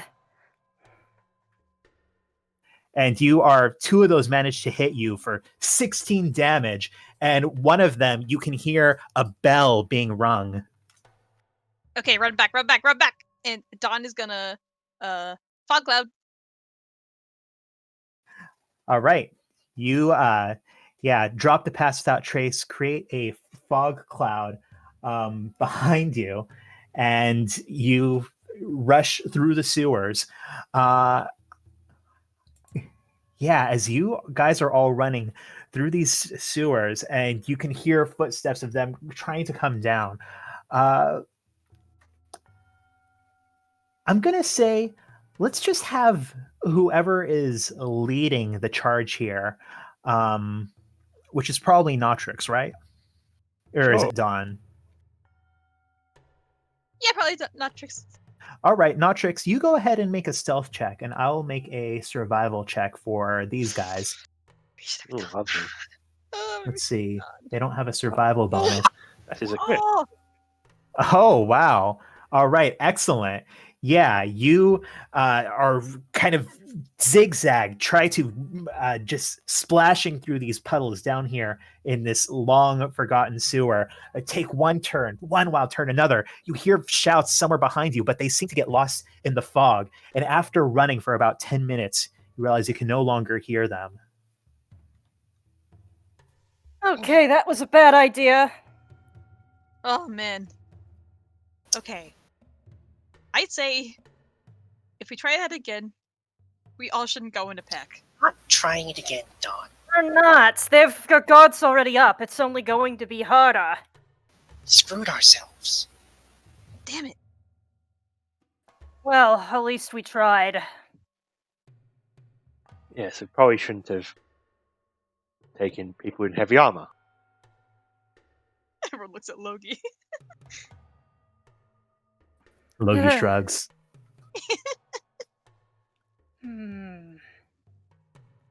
Yeah, I'm sorry. It's alright. I think we lost him anyways. It doesn't really matter. Just in Yeah. case, I'll set up, my alarm string. I guess I'll call it that. While we're sleeping, and just make sure we're safe. Yes.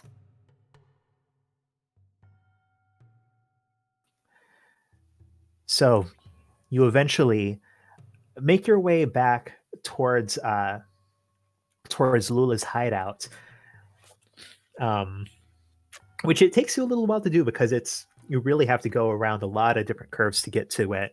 By the time you get there, you almost can't tell where you must be under the city, but you find that Lula is sort of, you see her kind of working with, she seems to actually be fletching an arrow. And you see that Ilstrom is already kind of in one corner, curled up in some of these raggy cloths. She just kind of looks up and nods at you as you come back. Well, that went great. Completely screwed our element of surprise. Well, you kind of did that by leaving a bunch of bodies around the city, but yeah. They might be on high alert now. Damn it. Mind Slayers ruined everything, man.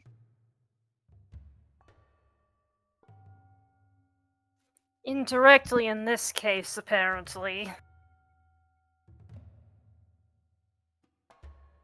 Yeah. I kind of look at Lula and say, they kind of caught us down here.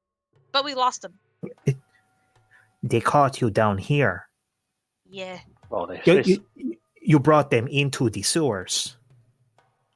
Well, You brought them into the sewers.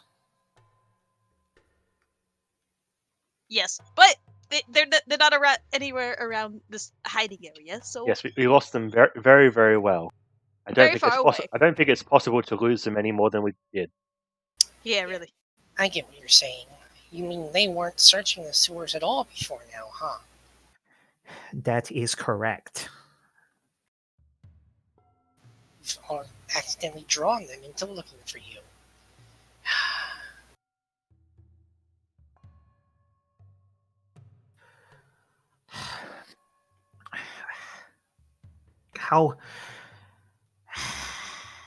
How well did you lose them? Very, very, very, very well. I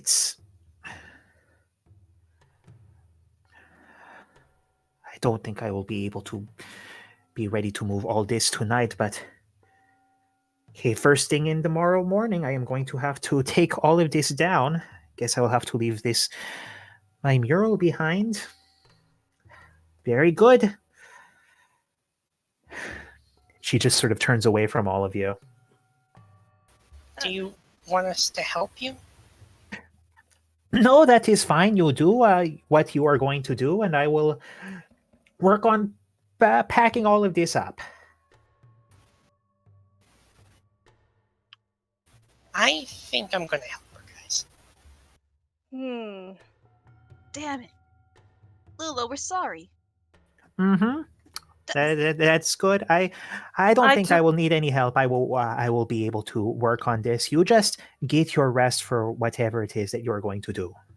Donna, I don't think that pleasantries are going to help at this point. We've risked her livelihood in a way that's going to last long after we're gone. And that was hard to set up. Pleasantries or words aren't just going to undo that. Alright, I'm sorry. Damn it. Yeah.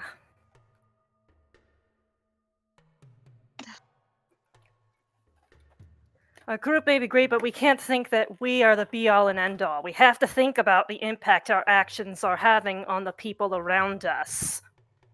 Well, it's true. We do usually leave places worse off than we found them. Yes, and I don't like that happens. Seems the only real way we can leave this place better than we found it is if we do take care of this Vox character or whatever. And at that, you hear, you thought he was asleep, but almost as if he's saying it in his dreams, you hear Elstrom Darkmark call, "Please, You have to. Are you sure he's not under some sort of spell?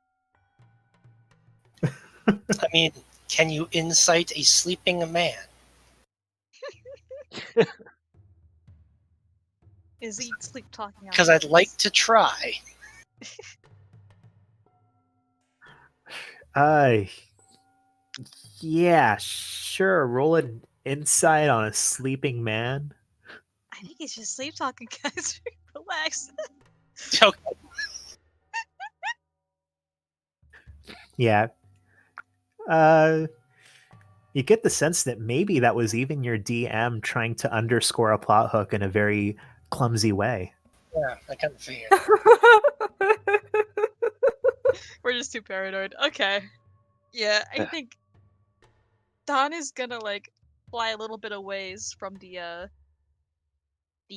area and just set up his uh his string alarm. I guess that's what he's gonna call it now. All right. Don sets up his string alarm. Does anyone else do anything before they prepare for an early sleep before the dawn ascent? I know this isn't the dawn ascent, but I like that. Nia's gonna help. As soon as Nia, you go over to help, she kind of places one hand, not like painfully or even aggressively, but firmly on your wrist and says, I have this, thank you very much. Nia just kind of mumbles something in Sumbral. I don't know, something. You choose what she mumbled.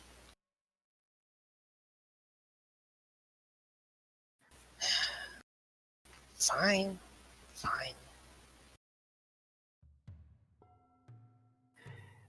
But yeah, she seems to be kind of pulling out. She seems to have a couple of like almost duffel bags, canvas duffel bags, and packing in all of her various mineral samples that are on this shelf.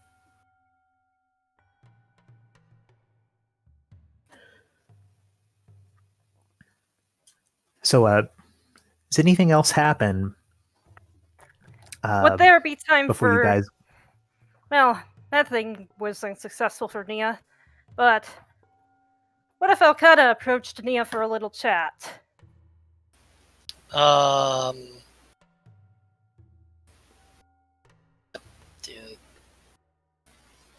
Okay.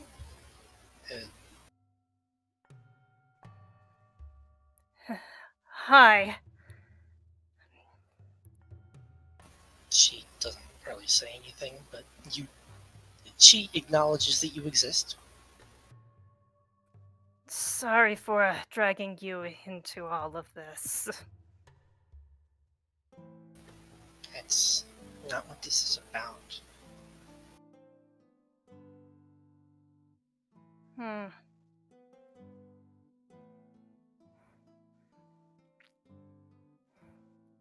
So, I understand how she feels. She set all this up here and had all of this. Life was, well, I wouldn't say good, but not terrible. We come by and she has to save us from those whatevers. We help her free the wizard, and everything there goes great. And then we try to get in over our heads again.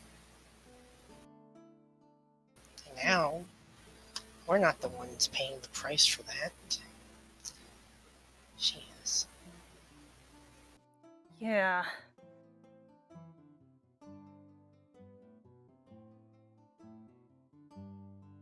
I guess you wouldn't understand it quite as... And so, can I help you? I guess I just wanted to, well, thank you for still staying with us. Sorry, I'm kind of bad at this. Why would you need to thank me for that? It was my idea. Well, it was your boyfriend's idea, but you know what I mean. Oh. Yeah.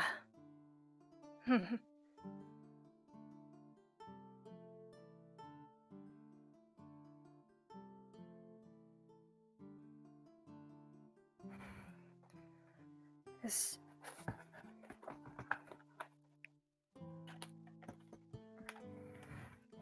She just kind of like takes a deep breath and sighs. Well,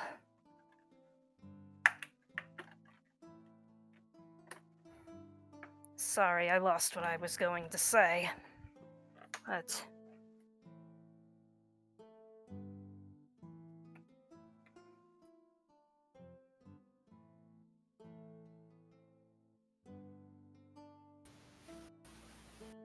Nia is truthfully pretty distracted. She feels like shit for what's happening to Lula. She feels like shit. That's the best way I can say it.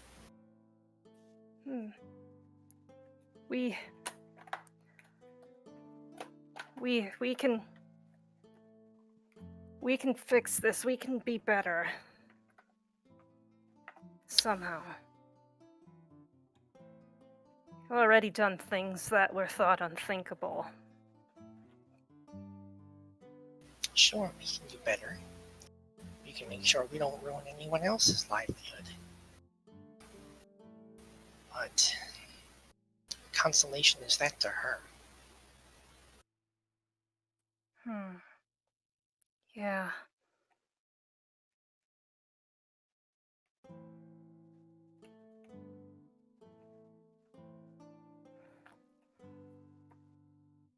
I should have known better. I'm the one who has the most experience in stealth operations. I should have never let us go back there so soon. Of course they'd be on high alert. But I just used my head instead of just following blindly. Wouldn't have screwed everything up for her. I guess she'd maybe then go over and put a hand on her shoulder.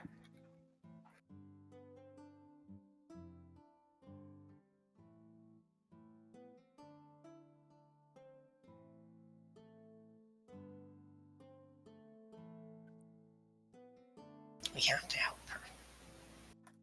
We do. Not just for her, but for all of the people who were driven into her position for reasons that weren't their own fault.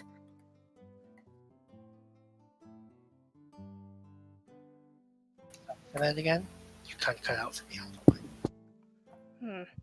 And not just for her, but also for the conditions that drove her to having to live this life in the first place. Yeah. You know, it's kind of funny. These cultists.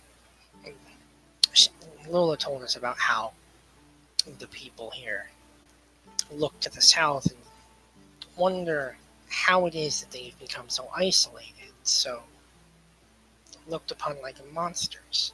And then they do things like the things they're doing up there now, and wonder still why they're called monsters. It's this vicious cycle of eventually you start treating somebody like a freak or a thing. Eventually they'll start acting like one. Because they feel like they have no other place else to go.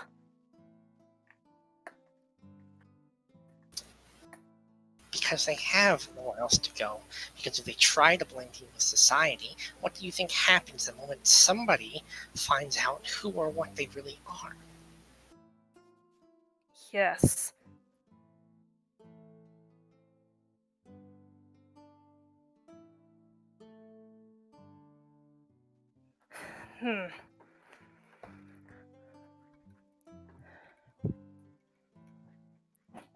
Well, light is always there in the darkness, even if you have to be the one that ends up creating it.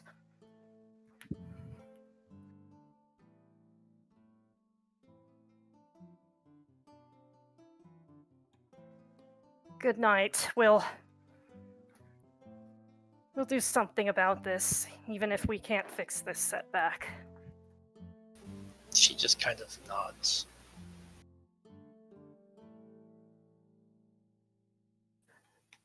So you all kind of find a corner, pull up some of this swamp straw or bedding, fall asleep. Dawn. You're not sure exactly what hour it is, but you know it's late. Hours after you set this alarm, when suddenly you hear a tinkling of bells. Oh, don't tell me. I immediately wake up. And then Yeah. you see Fox there, kind of with his boot tripping one of the wires, almost invisible, around the entrance of this room. And he says, "Oh, excuse me. Permission to enter." Oh. He gave me a heart attack, man. Permission granted. Oh, all right, all right. And yeah, he enters in a little bit sheepishly, and yeah, he says, "I'm sorry. Do fairies never have the need to um relieve themselves?" Oh. No, we gotta do that. I just, I hide when I do. You know how it is. You hide. Sure, okay. Yeah. Like I wouldn't like do that in front of people, right? Like you wouldn't do that in front of people. I mean, I don't. That is why I left to find a less traveled part of the. I mean, it is a sewer, right? Yeah, it's a sewer. I mean, But that's what I it used to be used figured for. it would not It- be good manners to to use this room. No, I mean Lula's already pissed. She'd probably kill us, honestly. And I wouldn't blame her. Probably let us. Okay, yeah. Sorry. You were just going to the bathroom. That's it. Yes, well, usually when we have, well, I've only camped with you a few times, but it's usually been more out in an open ruin or outside. It's a little bit easier to find a more discreet place. Right. Okay. Yeah. All right. Continue on. Yeah, goes over, kind of tucks in his the insides of his sort of, not a doublet, but the what's it that I said he was wearing, and yeah, kind of finds an empty space on the ground, Perfect. sleeps for the for the rest of the night. It is finally dawn.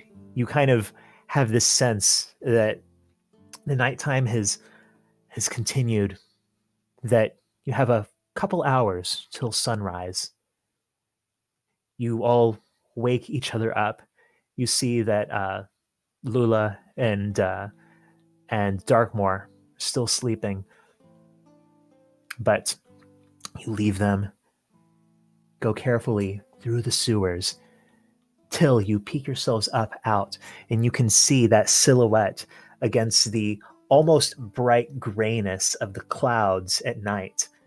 The silhouette of this empty temple raised above the rest, pillars high, 30 feet high, framing this ruined structure. You can see the wide open cobblestones, the empty streets, a faint sound of a crackle of fire, and a little bit of light in there, but otherwise, no other sounds in this empty city.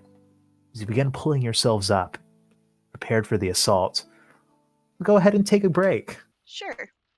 Want me? Oh, I'm doing it for Fox, I guess. What did I Sure. miss? What initiative roll? No, we're not. You're not in initiative yet, but just if you do run into something, you're going here to kill a cult leader. I don't think it's a huge spoiler that there's probably going to be initiative. Wait, who decided we're just going to do this? What? What? Us? Okay. At dawn, we're gonna kill the leader. What do you mean? Well, That's what we were spoke about. That's my plan. I don't know about you. Yeah, that was a pretty big part of the last 2 hours of this campaign, but yeah. So it is nighttime. You can feel this heavy chill lying upon you. You can feel it's winter, almost shivering as you pull yourselves out of this sewer grate. You look around, no one patrolling this particular area, though you can see some light flickering off of the tall pillars around that ruined form, the hulk of the Temple of the Dukes. So what are you guys doing? I'd say we can start making our way. I think Dawn would cast a pass without trace. Oh, very nice. So, Don, you cast Pass Without Trace. You all feel a little bit stealthier. Are Alcana and Logi wearing their armor? I feel like Logi has his armor, and he's prepared. He's prepared to put it on at the first sign of trouble. Oh, yeah. I think that's how AC was doing it anyway. Yeah, his invocation, it lets him put that armor on as a single action, right? Yeah, because I think he just can't walk in the armor really, so he doesn't have it on most of the time. All right. So, as you approach this place, about a city block's worth a distance away, let's have everyone go ahead and roll that stealth check. Woo! What's Went that? so well last time. Yeah, this time if we frick up rolls, I'm using foresight. Oh! Is a 37 enough? Oh yeah. how about a 41? Shit! Yeah, these are some some pretty Guys are great all to rolls. Logi again. Oh well. Okay. Yeah, you guys this time kind of taking heart, being a little bit more careful after the fiasco of about 9 hours ago. You stick to the shadows, moving from ruined hulk to ruined hulk. It seemed to loom almost menacingly over you, occasionally showing more of these flickers of angry orange light as you come closer and closer to the form of this ruined temple. As you get to where you are at this point, just about right across the street, you can see that there are these wide tiled steps, though the tile is broken, cracked, leading up to the bulk of this temple. And there are a couple of Hapfernics also in these rough robes, sabers hanging at their sides, just sort of patrolling, doing the rounds about this. They're both just walking around the temple, stopping, looking around. So about every 30 seconds or so, the front is unguarded for a brief flash of time. You can hear some kind of sounds up above. You can hear the whoosh of robes' footsteps. It does not sound like a ton of people, but I think you're able to put together that there are probably more people here than there would have been had they not been alerted.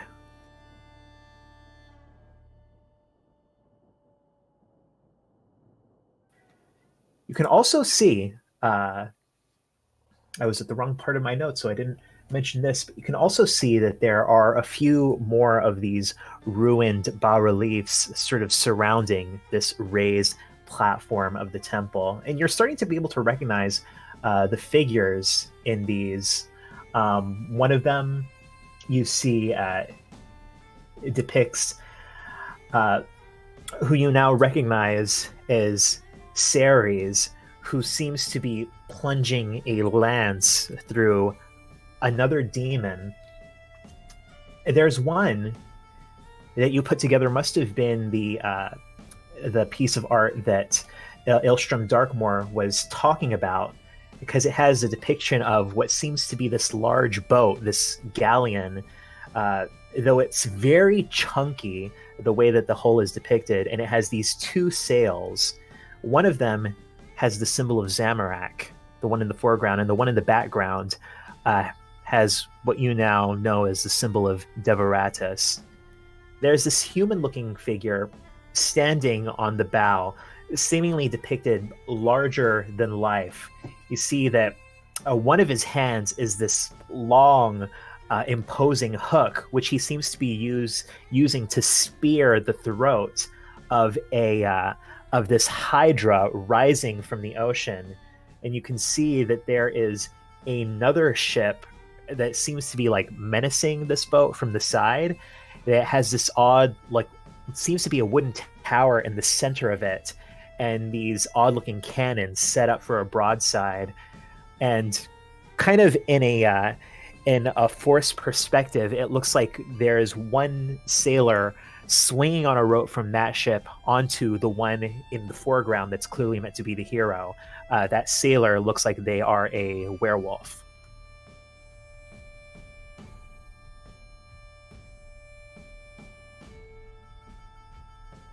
Huh.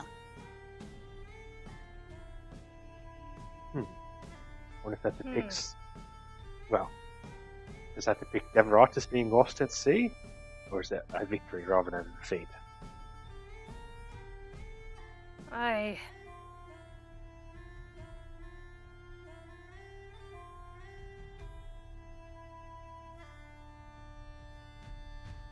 Hard to say. Yeah.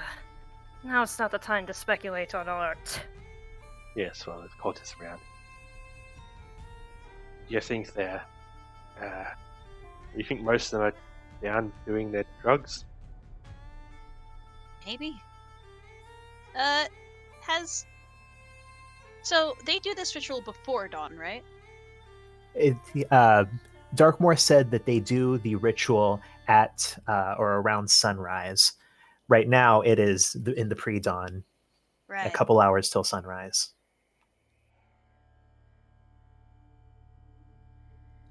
Okay. From everything you heard, just implied, it does not sound like this is the whole cult right here. You put together, probably most of them are somewhere else. Mm-hmm. I'm sorry, just in relation to like where we're standing, like so do we see this temple? Or are we like already kind of like close up to it? Yeah, you're kind of like crouching in one of these ruined buildings, clearly unseen, as before the tile steps leading up to the temple, just kind of across the way, across the street. You can see the broken pillars of the temple up there. Yeah, it looks like the whole temple is on this raised platform that itself is already on a hill that seems to be maybe like 15-20 feet above the level of the rest of the street. I'm guessing Box is in there, so... And So- these... Well, we want to get in there without drawing attention, hopefully. Yeah. Maybe it's best to wait till they leave and do their drug stuff at dawn, and then is it as simple as going up the stairs? I guess so. She's gotta be alone. Although It's possible that these guys aren't going to leave at all. They might be guarding the place because they know there's an intruder somewhere. Yes.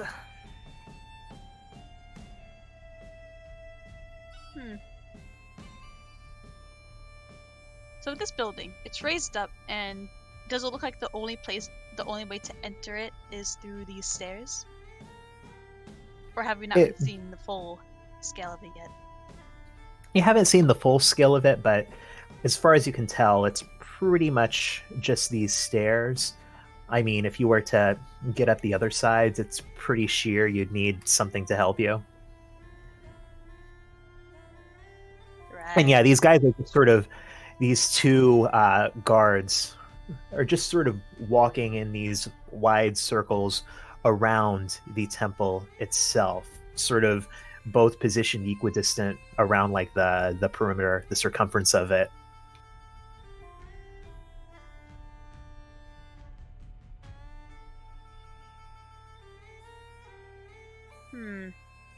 Can Don? Don's gonna look at the others and say, "Should I try to peek in one of the windows and see what's going on the inside? Maybe How would you do that? Well, he Go can fly, invisible. remember? Yeah, I can fly up. What about being seen? I'll go invisible." Ah, You might want to save that for later. also it'll drop pest launchers. True. All right. Well, it's not dawn yet, so I'm sure they're still in there. Yeah, let's just wait then. We'll see what happens. Well, but we don't know if it's going to get any less populated in there.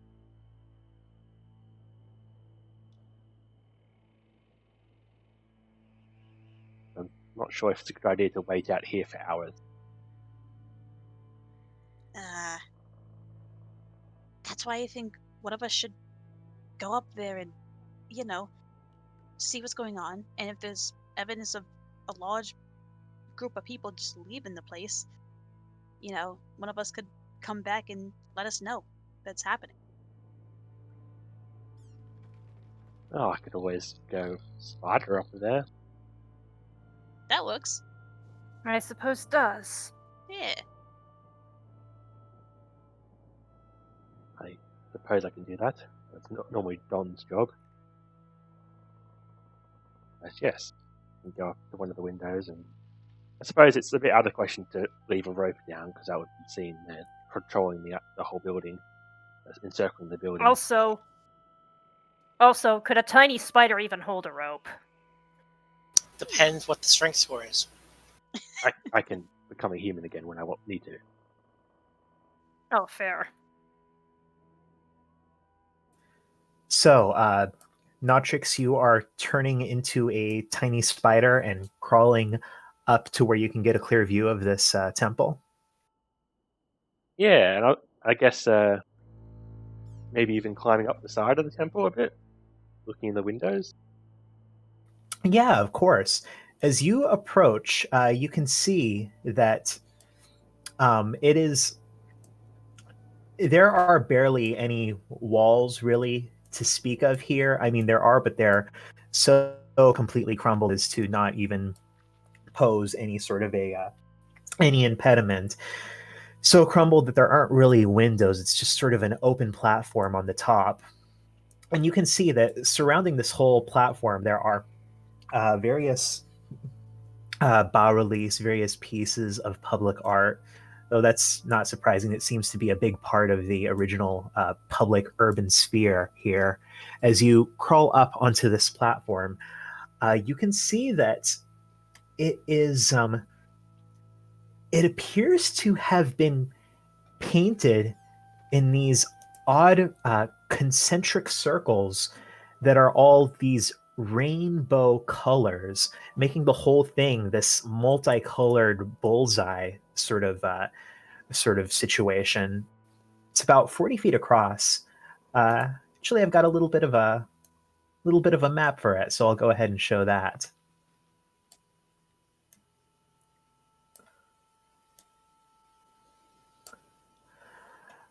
But you can see that it's mostly empty. You can see this large altar at the front of it.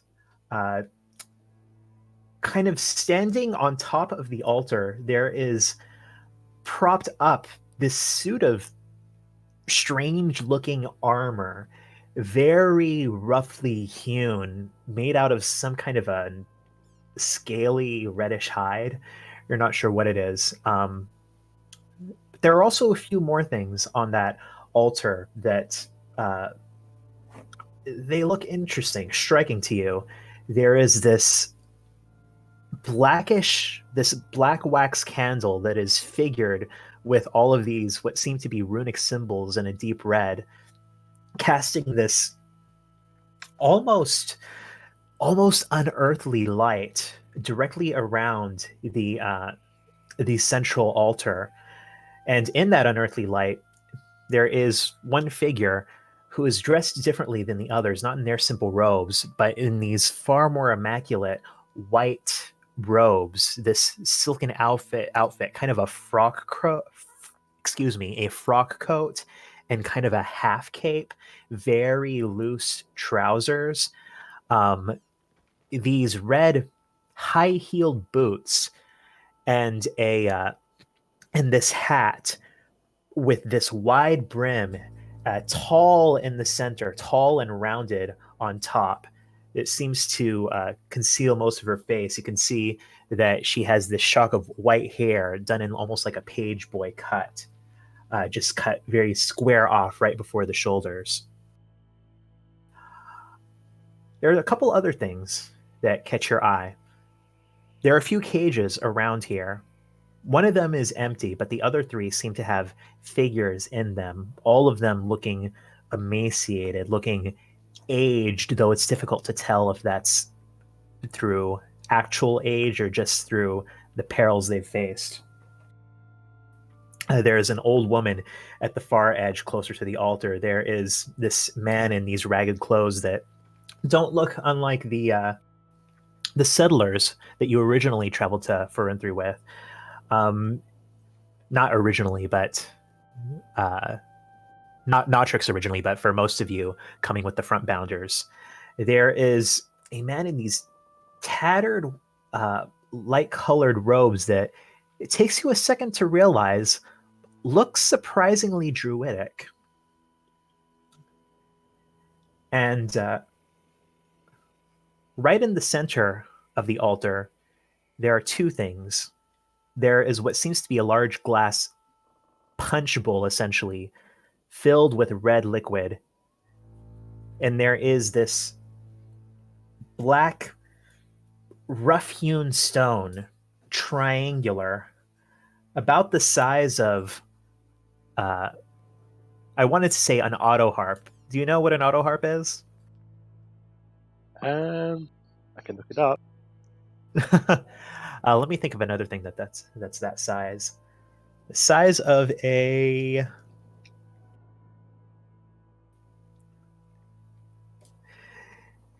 let's say like the size of a mandolin. Yeah, there you go. It's about that size, sitting in front of this red punch bowl. You see that this figure in these different robes, this woman, she seems to have a large mortar and pestle, and she's pouring things, glassy, tingling things into it, and seems to, with the aid of one of these half-furnics, to be grinding it down. Okay.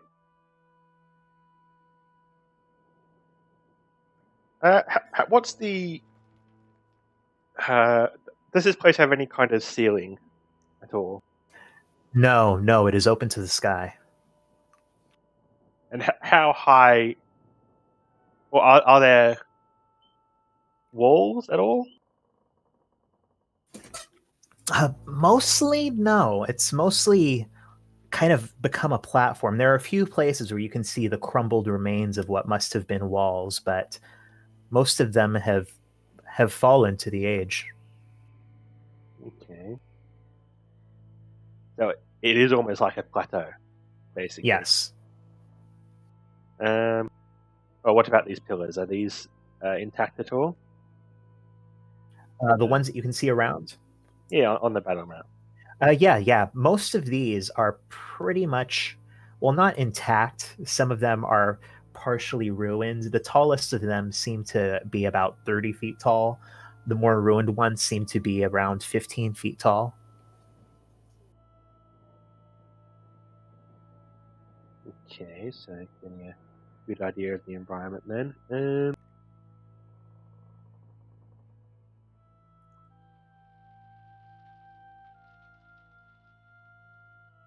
What about these statues at the front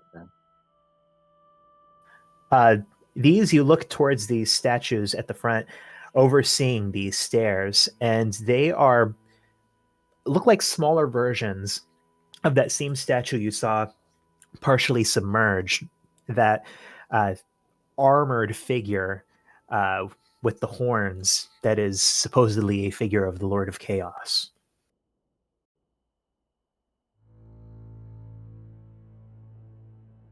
Yeah, each of those are about 12 feet tall. Are there any signs of the saddles that Logie once reported on that? No, nothing like that on either these or on any of the people in here.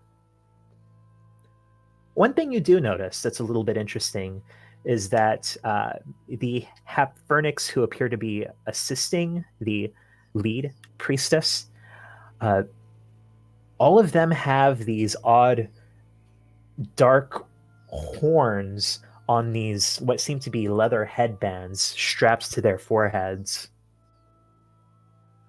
in addition to their regular horns. Yeah, does it resemble the horns of Zamrak at all, like the classical symbol? No, it's more like a single horn, kind of squat at its base. Like a rhino? Yeah, a little bit like that, but more sort of more ribbed, more textured, like a gazelle's horn. Okay.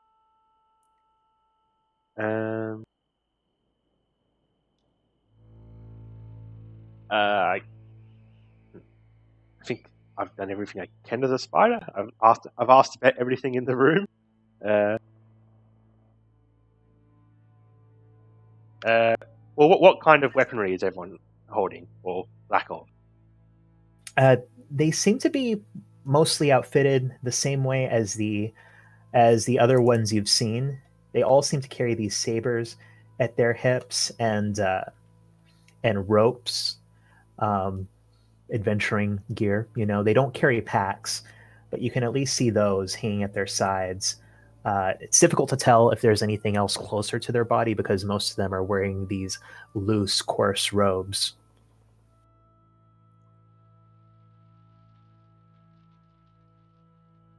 Okay.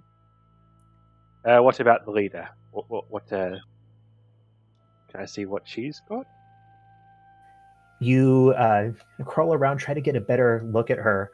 This wide brim hat kind of hangs low, obscuring most of her face. All you can see is this slate gray skin and these lips painted this bright red, the same color as her boots, but you don't see any signs of a weapon on her.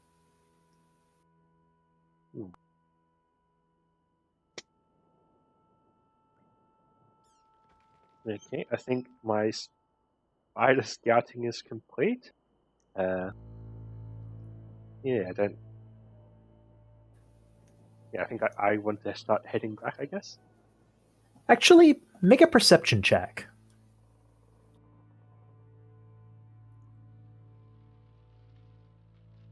Wow. No. It's still a 10. Yeah, but it's still a natural one. You don't perceive too much. And I don't feel like rolling on the botch table right now, funnily enough. Yeah, so I think I've asked about everything in the room, so I'm going to start heading back and report all this. All right. Yeah, just a spider down the stairs.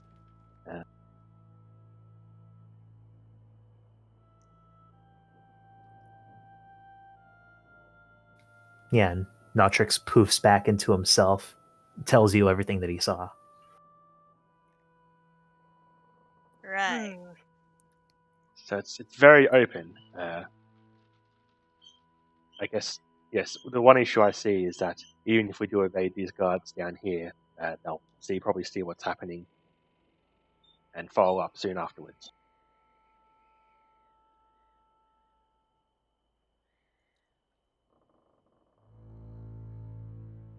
And well, she's not alone, as we were promised. It's a bit unfortunate.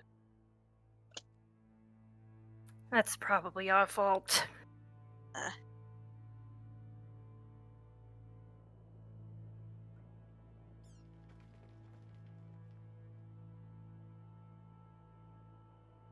So what are we thinking?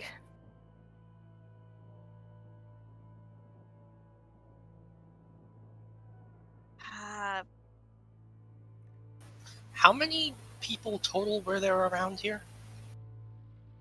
You've got 2 around the base of this temple, and then 5 more up in the temple itself. Well, not including the prisoners. This including Fox? Oh, including you guys. Well, you guys are a party of 6, and Fox is with you. No, the other one. The one Oh, who Vox. had That was a bad choice of name. and it wasn't even me this time. Yeah, okay. Yeah, 5 people, it seems, up in the temple proper, including Vox, and not including prisoners. And would be very difficult to get up there without using the stairs. Is that right? It's about 15 or 20 feet above the level of the street, so yeah, it's not something you can just jump up. Looks at Nia. No, I don't think I could do that. Well, I actually probably maybe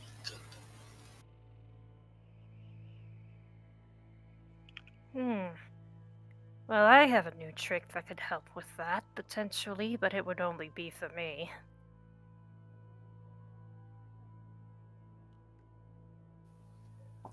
And, well, if you had some way of getting up there yourself, I have my own way of appearing up there, but again, that is something that could only work for myself. Well, we have John who can fly, me who can turn into an animal, Loki can teleport, and so can Fox.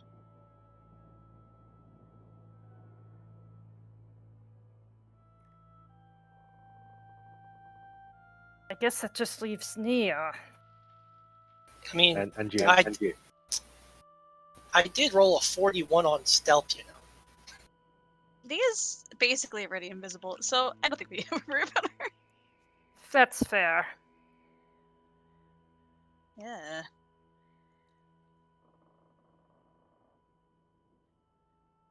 So, I don't know, if we all appeared up there, perhaps behind all those pillars, and, yeah, just surprise them, it might be something worthwhile. Would that be behind here and here? I assume we'd all be behind a different pillar. Yeah.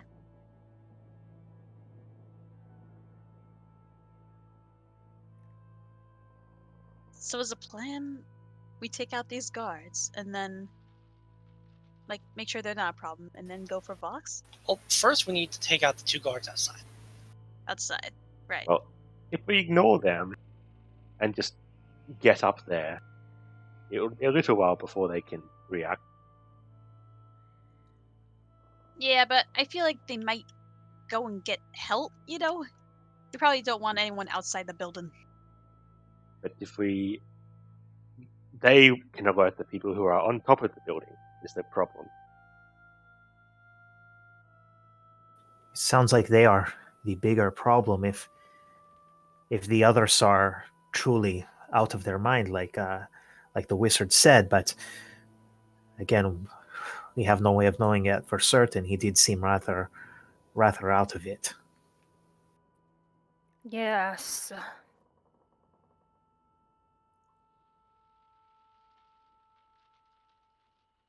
Well, they're patrolling separately. Perhaps we could grab them one by one and stuff them in a barrel. I don't know, or equivalent. Do we have a barrel to stuff them in? We have You a do bag not. of molding. We do have a bag of molding. We never used it before, and Put every it time over we've them. used it, we've been worried about the health of people who could, we could put it in it, but we're not very concerned about the health of these guards. That's a little. Okay, fine. They're Yeah? cultists, whatever. Are the people patrolling the building? Are they on their own for a part of the patrol? Like they're on Yeah, opposite it sides looks like they're essentially like walking equidistant, like at any point you could trace a line between them to make the diameter of the the ellipsis that contains the temple. But yeah, they're like sort of walking around the whole grounds of it in sort of in a circle, checking it out. Are they So both there walking in are- opposite directions? No, they're I feel like every time I've tried to explain the way they're walking that it does not make sense. They're walking around They're in a patrolling, circle. and they're mostly patrolling individually and not patrolling together as a group. Right. So there are points in time where they cannot see each other. Yes. So That's all Nia, we did. Nia instantly killed one of them last time. I can only do that once, and Ah. I'm saving it for the boss. Yeah. So you can't And just. how many people are outside I mean, patrolling? 2. Only 2. Technically, I can do the same amount of damage with the dragon dagger if I get lucky enough, but I think I would need sneak attack for that. Okay, so first question then: do we want to get up there and start fighting, and then have the possibility that the two down here will either come up and attack or go get help, or do we want to deal with them somehow? I say we deal with them. I think the best, maybe what we could do is all 3 of us could go at them. And I think first, we'll sneak attack them, but first priority is to cover their mouths. Because, we can use silence out here, because I feel like we're not going to really use it inside the temple, but only one, because, I think if we do attack these guys, we gotta do it at the same time. So what you're proposing is, I cast silence. You grab one of them. Somebody grabs the other one, and we, slit their throats? Guess so. Sure. Yeah, it's gonna have to. I was saying that somewhat facetiously, but I defer to the group. Well, at least we want to gag them. Oh, that's the first priority. Yes, but killing them is safer. That's fair, I suppose. They're only evil cultists because of the circumstances of their birth. Don't say that. It makes me Yeah. second guess it. Don't make me feel bad about it. Yes, cool motive, it still might cause an apocalypse. You're a teacher, don't you want to lecture on sociality? Sociality. Sociology. Yes. No thanks. All right. Yeah. I think Don's down for this plan. The thing is, they're separated, right? So here's a question: when you put down silence, Mhm. it stays in one place, right? Yeah. Okay. So For description only. description only, yes. But yeah. Yeah, one place. Therefore, what if we, I don't know if it's possible to hide behind a pillar and put our silence there, and the moment the guard enters that area of silence, we jump that guard. And then wait till the other guard walks into the silence, and then we jump that guard. Huh. We have to be quick I about it, guess though. there's no visual sign of it, so he would just walk into it. Exactly. We'd have Yes. to take the dead body with us, obviously. Of course. But We'd really have to. We'd really have to drag him fast too. But how far out of cover would we have to go to get to one of these guys while they can't see each other? Yeah. Question: Is there like a convenient pillar or rock around there that we could hide behind, basically?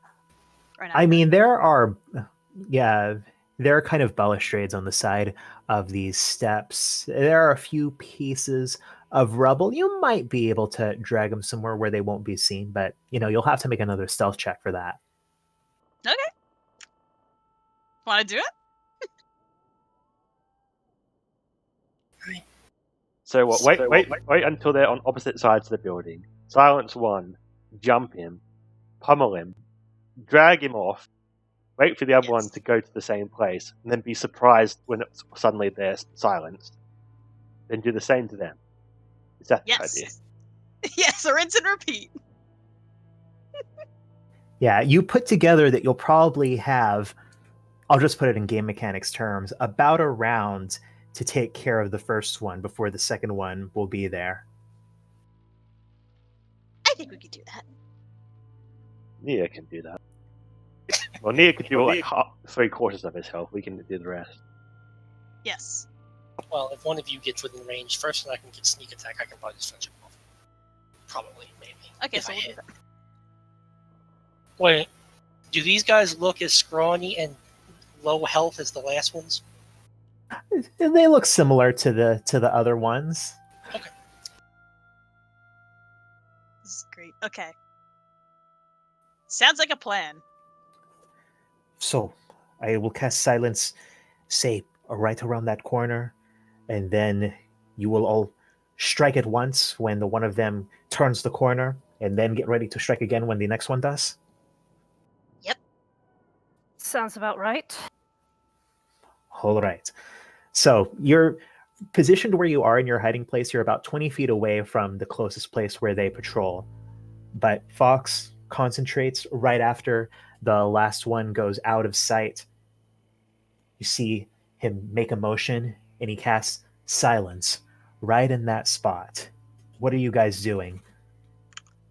We are hiding and be prepared to jump right out. Yeah, we need to get close and hide.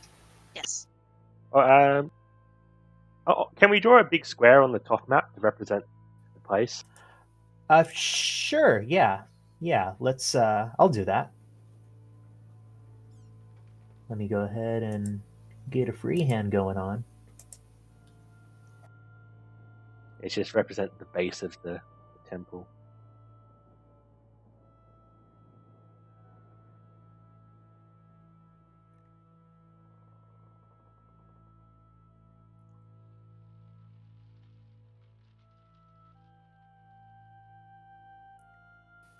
Let's say it's something like that, and then you got a big silence.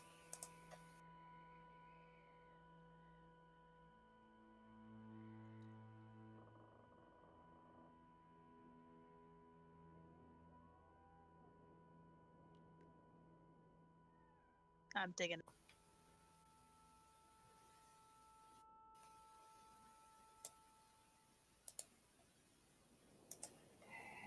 Yeah, and at this point you can see. Guess I'll position all of you guys where I said you were, about 20 feet away. So what would that be? That would be like. This area. Are there any? Yeah, you've got cover. You've got cover right now. Probably like a ruined wall or something like that. Yeah, you're not. Yeah, you're as I said, kind of in one of these ruins. You're not out in the open, but you see one of these Hepfernix coming across again, about to enter this silenced area. What are you guys doing? I am preparing poison spray and blood bolt. All right. So he takes a few more steps, and then he seems to stop for a second and realizing that his boots are no longer crunching against the gravel on the ground. And that is when Dawn.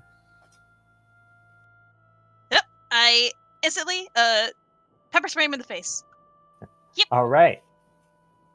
And then And you actually have advantage on if you make an attack roll. Not on this one because that's a Constitution save. But let me go ahead and roll his Constitution save. yes. And then bubble will probably be a advantage. Yes. Yeah.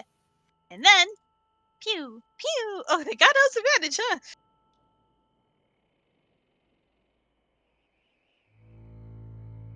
Yeah, there is instantly just this spray out from the direction where you are, and kind of clutches his head, and then boom, this blood bolt into him. Meanwhile, who's next? Should we just let Nia mercifully end this? Sure. I mean, yeah, go send in the nuke. Well, do you want Nia someone just- standing next to them so you get sneak attack? Well, I don't. Oh, Well, I can guess you can I just say? sneaking anyway. Can I say during that turn, Dawn stepped like right here. Yeah, sure. Hell yeah! Like he had to get close anyways to do the poison spray. So Well, does Okay. poison spray have a vocal component? no, I don't. Oh, hopefully not. Hold on. It does. No. Can I say However- that? Yeah, you could say that he was here when he did the poison spray and then got closer. Perfect. Because yeah. he's within 10 feet here. Yeah. Yep. I'll let you do Then- that. Thank you. Thank you. Yeah, all right. Nia, what is Nia doing? She's going to kind of signal to Alcana to come collect the body when I'm done. Alcana just nods and is not following not far behind. Just, you know.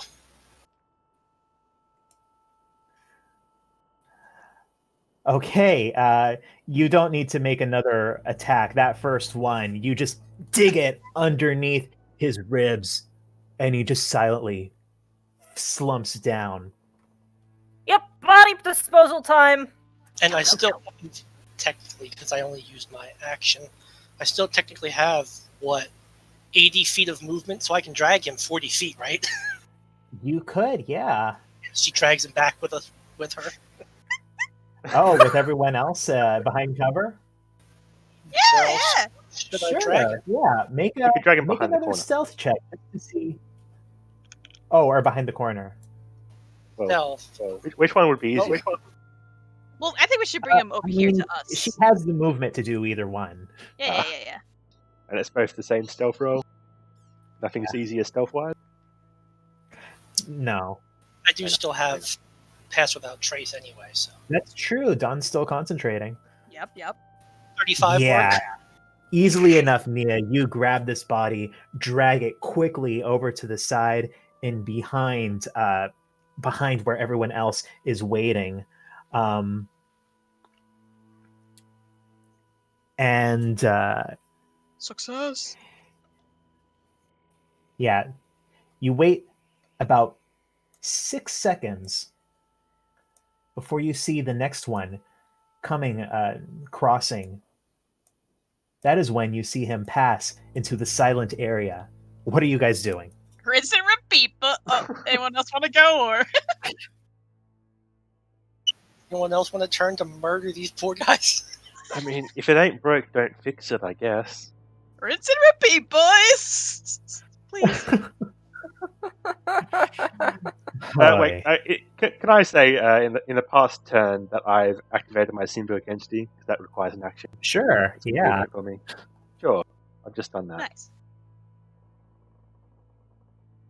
And Yeah. you guys are just annihilating these people. You know what? I'm not even gonna go through the rolls because it's impossible that all of you guys together, and especially Nia, would not dispose of him. True. I'm just gonna say, you guys rush in. Nia, Dawn, maybe an extra little bit of magic from Nautrix, but you quickly manage to do the same thing. Incapacitate this guy, drag him off to the side where he won't be detected. I love Fox this. kind of looks around, his eyebrows raised. Well, I suppose that is effective. Should I drop the silence? I don't think anyone else is going to walk into it. Yeah, you might as well drop it. Uh, Or Is there any way I can help aid us in our getting up to the higher platform? I'm unable to move it. I could drop it and cast another one. that might Well, be if useful. Work. if Vox starts casting any magic, it might be useful to silence her. All right, I will bear that in mind. For now, he waves his hand in that silent area disappears. Yeah, what kind of teacher were you? Were you a stabbing teacher? Teach history and religion. No gym see. on the side? Were you like a coach? I mean, I probably could have been for him, but Lord Catherick isn't exactly the type to answer for that kind of thing from tutors. Understandable. Well, you should open a stabbing school. You're very good at it. I'll keep that in mind. Maybe come up with a more constructive name for it, like a self-defense program. Boot camp's basically that. Stabbing school. Well, anyway, Right, so right. now Right. there's only just 5 of them left up on there, and well, the stairs are the best way of getting up there, unless anyone wants to go climbing. Well, I think the idea was, do we teleport in to get the surprise? And obviously, anyone who can't teleport is gonna have to go through the front door. But you know, Down here at the in this little room, the front door's over here, right? What's that? The front door is over here. Yeah. It's not really even a door. It's mostly just a tall platform. But yeah, that is where the steps are that lead up to it. Are Yeah. these So these are oriented a little bit differently. Where that leads to this down here.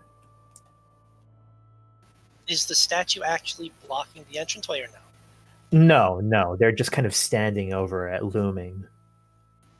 So I wouldn't be able to just hide in there conveniently. Okay.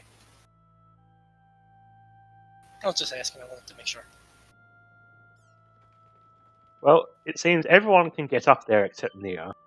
So, what if simultaneously we all, Don flies up because he doesn't even need to go invisible because there's no one below to see him. He just be behind a pillar. Wait a minute. How is Loki teleporting up there? There's dimension door. Can he take a person with him with the dimension door? Yes, he can. Oh. There's a problem solved. I Uh, forgot. Okay, so I'm pretty sure Nia could just massively climb up those stairs in the same amount of time it takes to teleport. But let's see. What do we want to do that then? Just all suddenly be up there? Sure. Well, Nostrix will have to be a Yes. cloud, so he'll be a bit slower. But Yes. Let us put an end to Vox's machinations.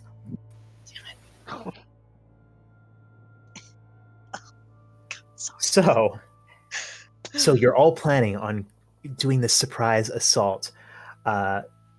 So is it all teleportation, or are some of you planning on going invisible? so everyone except Don and Notrix is teleporting. Don and Notrix are both flying. Mm-hmm. So we could say it like this: Don and Notrix go behind the structure on the left-hand side here. Notrix turns into a cloud, and they both go up stealthily. And when they reach the top, and Notrix becomes a human again, that's when everyone does their come in moment using teleportation. Okay. Right. So everyone's kind of approaching from the rear of this temple then. Mm-hmm. Sounds like it. Okay. Does anyone want to be on different sides at all, position-wise? I think Logie can teleport up to 500 feet, so he can be wherever in the room he wants. Yeah, Alcana would be teleporting up. Would probably have to be around the edges somewhere with Misty Step. Oh, you can choose which edge because we can be all around the building now with no guards around. Yes, indeed. So yeah, surrounded from all directions sounds like it would be nice. So wait, are we entering this building through a window? It's, Obviously, you guys it's completely open. It's just like a big flat Yeah. area up the top, basically. The roof. Okay. That's why I asked so many questions before. Right. It's just a flat area. The only problem is it's up high. Yeah, basically a flat area. Oh. This is an interesting ass building. Okay, yep. I'm done. Sounds good. I think we definitely should maybe Dawn and Natrix will position themselves behind. Then Logie, Alcana, or maybe Alcana can be on this side because Logie will have to bring Nia. And then how is Fox getting up here? Is Alcana bringing Fox? He can teleport. Fox and Alcana can teleport themselves. Ah, perfect. Yes, I say we surround the area. And there's So, only where do you want Logie to drop you off, Neil? Your choice. I mean, preferably where we're right next to a guard, so I can just kill him. So up the top, probably. Whichever one you want. Yeah, so Logie up the top, and Arcana maybe Fox down the bottom, and Notrix and Don on the left, huh? All right. Oh, and since that's a bonus action, I think I'm going to have her already pre-prep Channel Divinity's sacred weapon before she does that. So Yeah, we don't have to waste around on that. We have a lot of preparation time, so if anyone wants to do anything to prepare, they can. Let me just... Oh. Yeah. And this thing. Oh, very nice. Yeah, you see that there is this brief, like, sliminess, glisteningness to Alcana's skin before it kind of seeps back into her pores.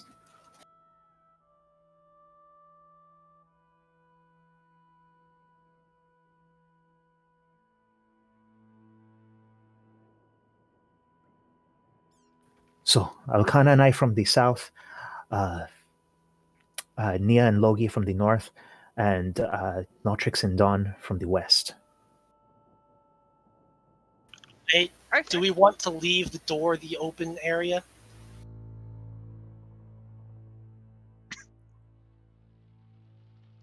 As long as Alcana could get this guy and Unia could get that guy, I think you're fine. I think, yeah, this guy at the top, Nia and Logie will be on very quickly. And I guess Arcana Fox can come down here instead, maybe, and then make their way up to the left, blocking up things. And if me and Natrix can take out this guy fast, then we can assist with this guy. But I think Alcana and Fox definitely take that guy out fast. So if we just teleport, do we get an advantage on the attack rolls? Because it's a surprise, right? Yeah, if you surprise them. So, Notrix and Dawn, you are going up first. Yes, because we're the slow people, so we'll be the signal for everyone else to go. Yes. All right. And Dawn, how are you doing this? Are you turning invisible? I do have Pass Without Trace, so I think I'll just sneak it. Okay. You're just going to sneak it. Go ahead, Dawn. And Notrix, are you a cloud now? Yeah, just a wispy cloud. Does a Yeah. cloud give cover to Don? Does that help with his stealth? No, Fair no. enough. I don't think I it have works Pass that way. Without But Trace. you know, yeah, there is. There's always a little bit of haze, a little bit of mist. You feel fairly confident that a small cloud won't really go very noticed. So, Don, go ahead and roll a stealth check. Nice. So, Don and Notrix, you guys Nautrix is a cloud. Dawn stealthily approaches right towards, creeping behind one of these pillars, prepared to give the signal. And as you do, character Vox, she turns directly towards you. You see the low-brimmed hat slightly tilt back, and you catch a glimpse of her eyes. Specifically, one eye has this bright, this gleaming light in it. She actually seems focused not so much on you, Dawn, as she is on Nautrix. And as she looks towards you, I need Nautrix, Dawn, Alcana, and Nia to all make Constitution saving throws. Oh my fucking god. Lovely. Ignore the +2, I guess.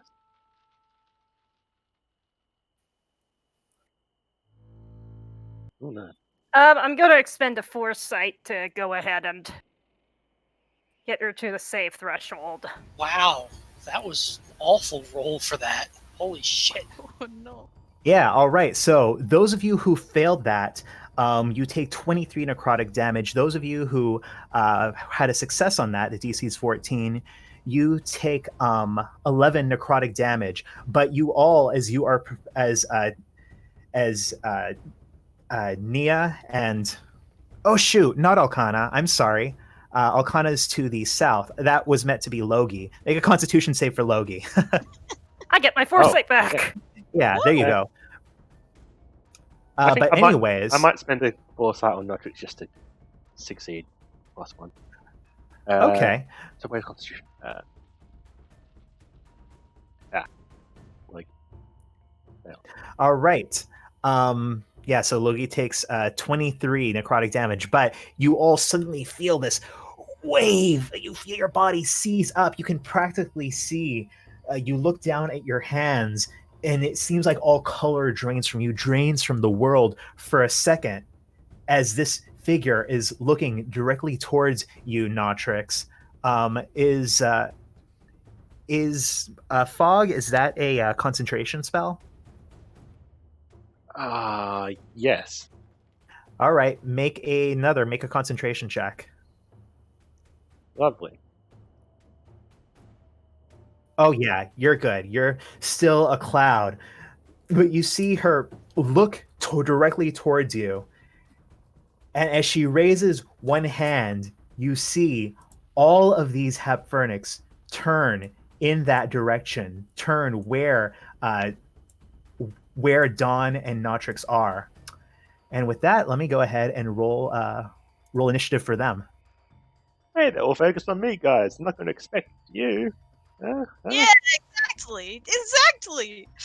Yeah.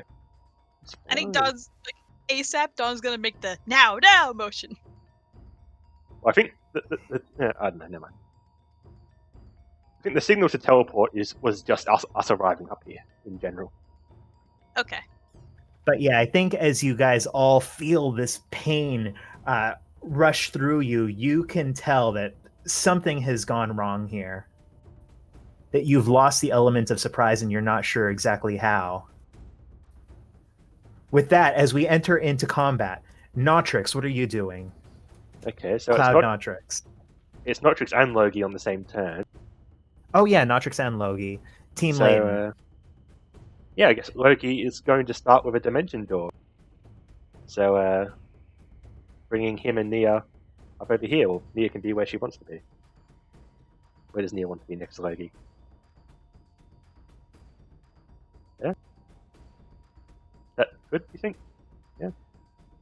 Me. Yeah, Okay. you approach right in the shadow of this pillar, but this Hepfernic, he's already has his saber out, and he kind of gives you a side glance, sort of surprised, but not enough to get a surprise round. Yeah,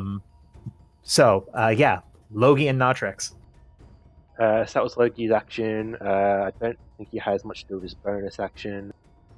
He can prepare his gun. He loads his gun. Yeah, cocks it menacingly. And Nautrix? Crud.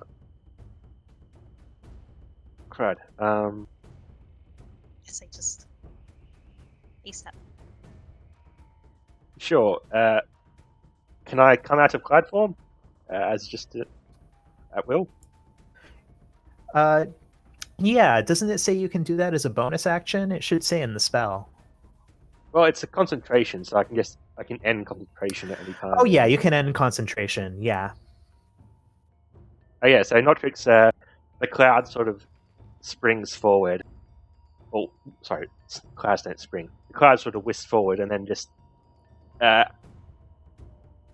congeals into the form of a running Notrix running at this guy. And I'm going to hit him with my stick. Oh, very nice. Oh, and that should have included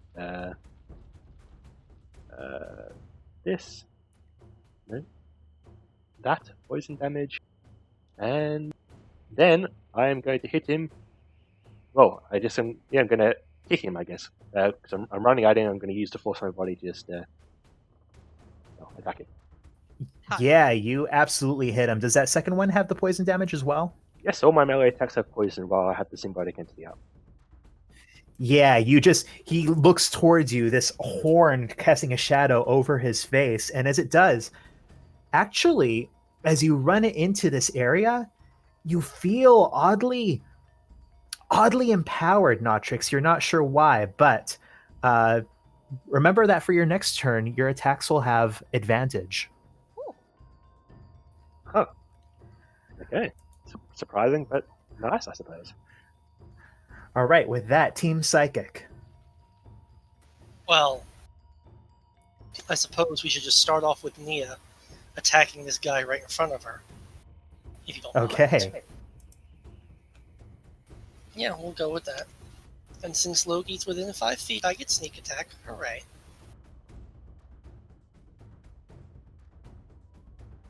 Then again. And if he's somehow still up.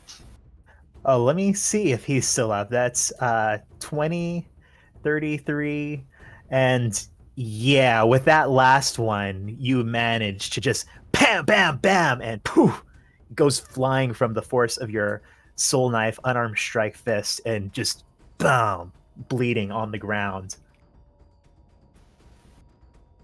She looks at Loki and just smiles. He nods. All right, Alcana. Well, she's gonna run, bamf her way up there with Misty Step, and then attack this guy. All right. Yeah, Misty Step is a bonus action. It is indeed, which is why it is awesome. Great. I kind of imagine like she runs up, she jumps, and then she's kind of like away in a little bit of like steaming like this, and then next to that guy, and then she just lets loose with her weapon. Okay. Yeah, those both managed to hit.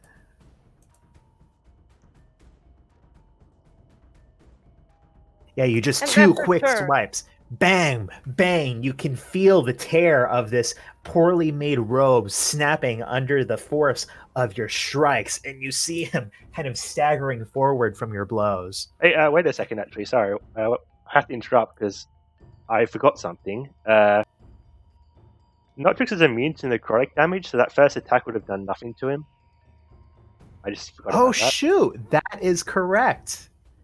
So That is can I take back absolutely the correct. foresight I spent on that? Because I shouldn't have done that. Of course, yeah. Yeah. So Sorry, I just suddenly remembered that. Oh, yeah. No, I forgot it too. All right. With that, Team Docs, you see as Fox suddenly whoosh, he materializes. Actually, he wouldn't be right there. He would be. Where could he be? Up here. He would. Trying to figure this out. No, there are only certain places where he could be. I think he would have to. Oh, He would actually have to be right over here. You see him kind of materialize right here, kind of between the pillar and the statue, and sort of pull himself over it. Meanwhile, Dawn, what are you doing? Dawn is gonna fly right up to him, hit him with a poison spray. Yeah. Damn it!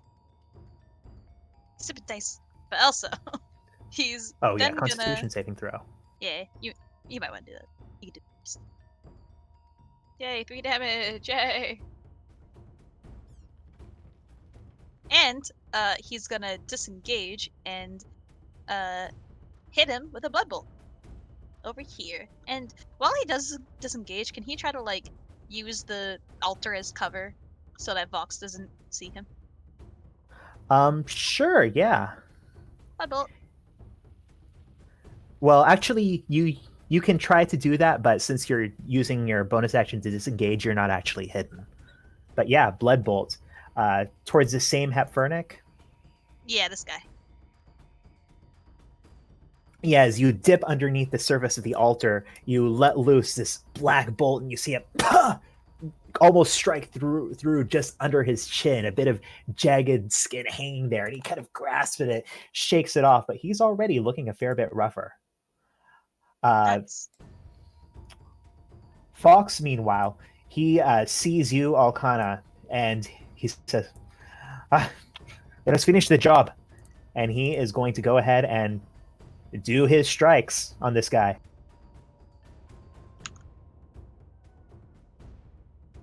Yeah, manages to get 2 strikes in, 2 quick blows with his short sword. Bam, bam. This guy is now turning around to face you, almost trying to block off these blows, trying and failing to hold up his saber to fend them off.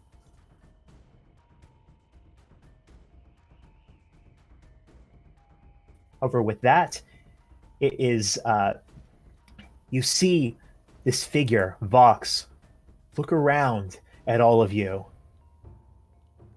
And then she's gone. Does it look as though there's like a mist there, or was there a boom? There's not a mist, she just vanishes. However, something else does happen. There is suddenly, I need to check how big this is. Let me put a thing on here.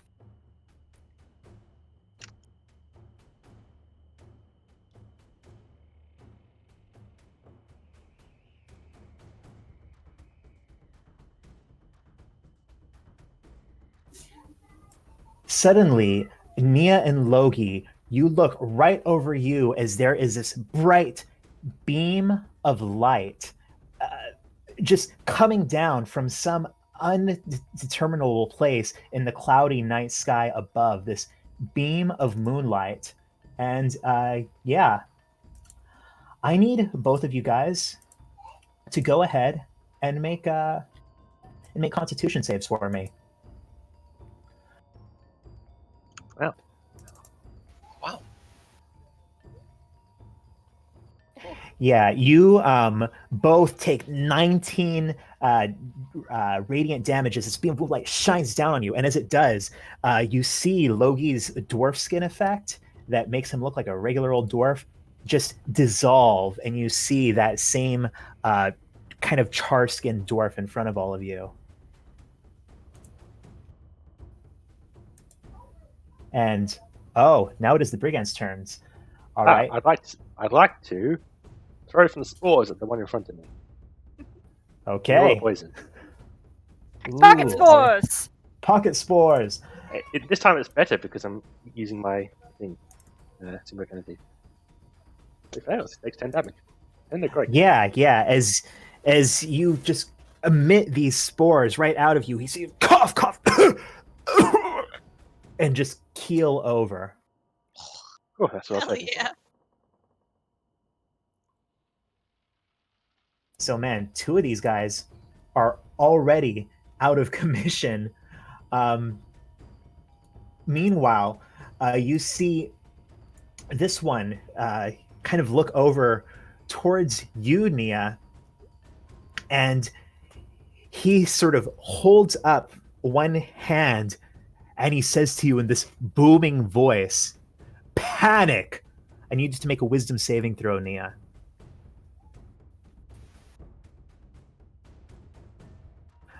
And you manage to resist it. You feel almost this urge to panic, but you shake it off. She yelled back, "No!" Please. See, that's better. Ah! He looks a bit, a little bit disappointed. Meanwhile, this other one who is right here, next to Alcana and Fox, he looks towards you guys, and he says, in that same booming voice, "Flee!" I need both Alcana and Fox to make saving throws, wisdom saving throws.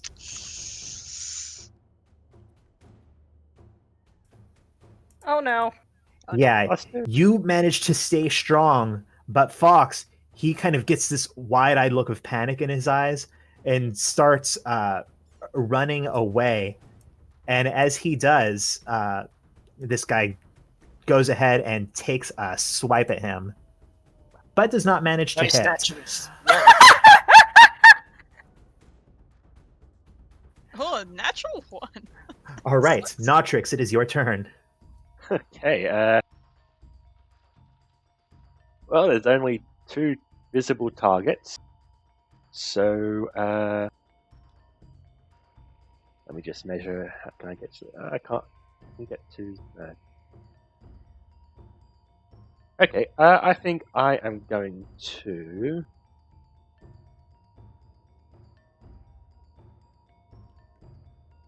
And actually, this is going to go stride forward here, and actually, while I'm standing here, I'm going to look at the altar. Is there anything happening on the altar? Did Vox do anything before she disappeared? No, not that you can see. It looks just the same as it did the last time you were checking this out. Okay, so did having a brief glance at that, and I'm going to fire an ice knife at the guy down here. Oh, all right. That's a dexterity saving throw. Yes, ignore the poison. And he... Oh, shoot. Has advantage on that. He does succeed. Yeah, he barely manages to succeed. So he takes... He Ice knife is takes- so complicated. I always... Yeah, he takes the piercing damage, but none of the cold damage. So he takes 3 damage. Yeah, you see a little shard of ice just nick him on his shoulder, but he manages to shake it off. And I want to do the same with Logie because it's just so Logie. I don't know if it's tactically great, but no, I have to do it because it's Logie. Loki is going to stride forward. He's going to point at this guy here and mockingly, imitating what the guy just said, he says, "Flee!"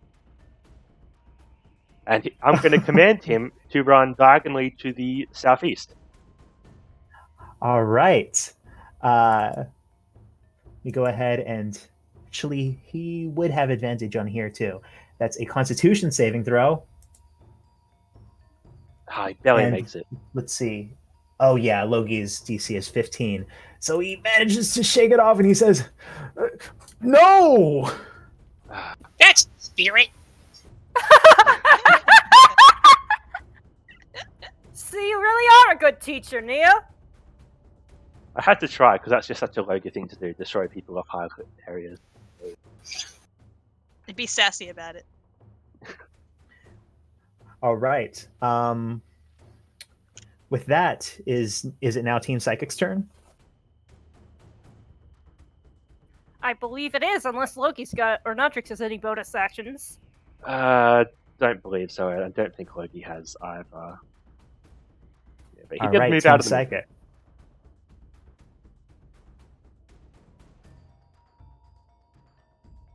Team Psychic. Well, let's not keep this too complicated. We got a guy.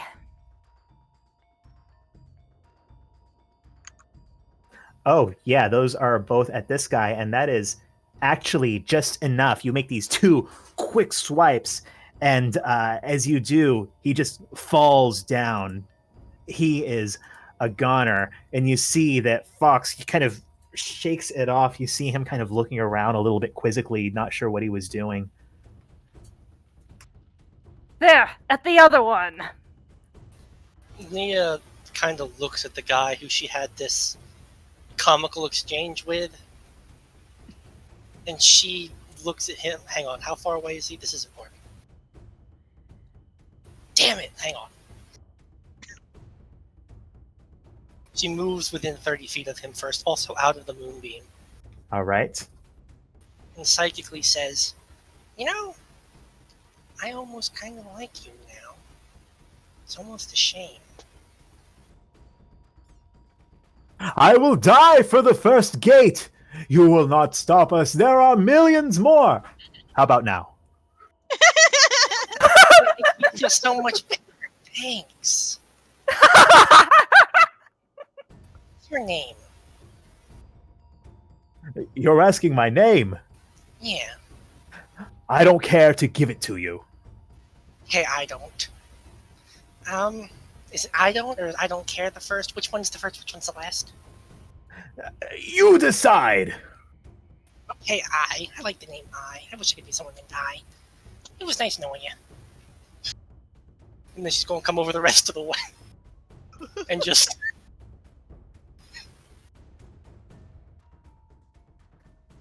And you have sneak attack because Arcana's there. Not that I don't think it'll actually matter much.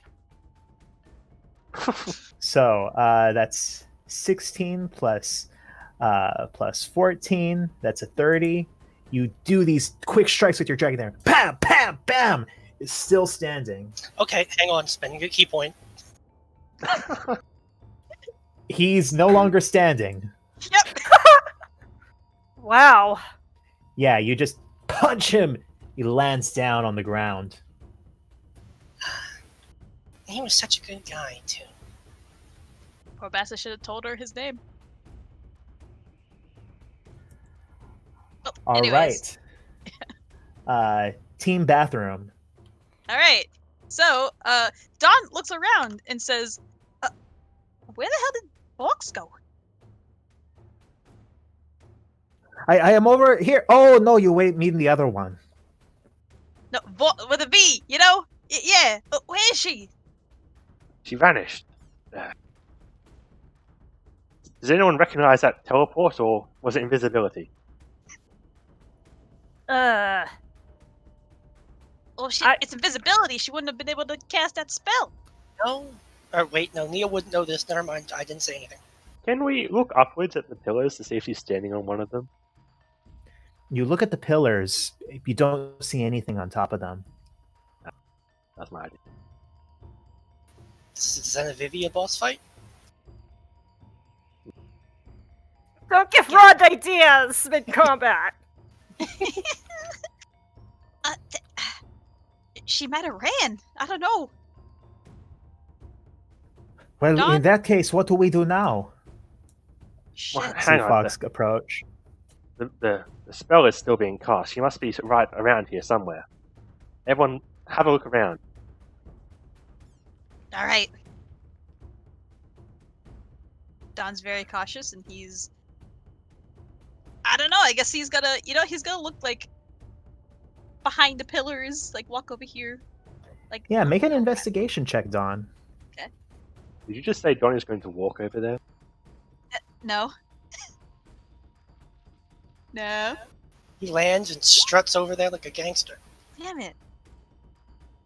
His strut isn't as pretty as he thinks it is. So, Don, you flit over there. You don't see anything. See Fox looking around, just confused. And that is when this moonbeam suddenly streaks across this empty platform right over towards you, Nia and Alcana.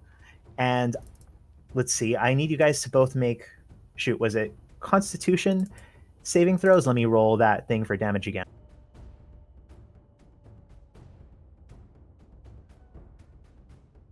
Don't forget about the +2. Yeah, I Yes. think it was Constitution. Yes. Yes, Constitution saving throws.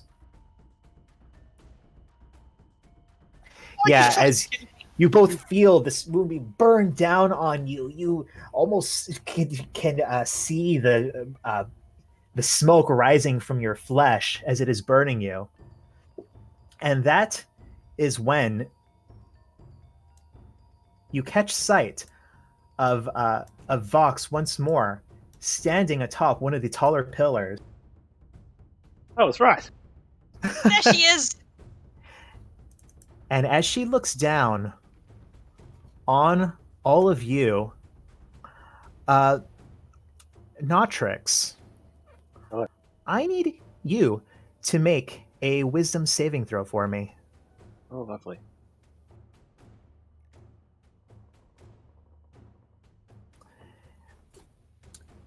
You feel something dragging, seizing your mind. And suddenly, Notrix, your mind is not your own.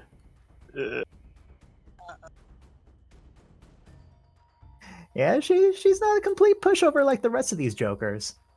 Speaking of the rest of these jokers, you look, and Logi behind him, suddenly this slain Hepfernic gets up, covered in blood, and steps slowly past him to the center.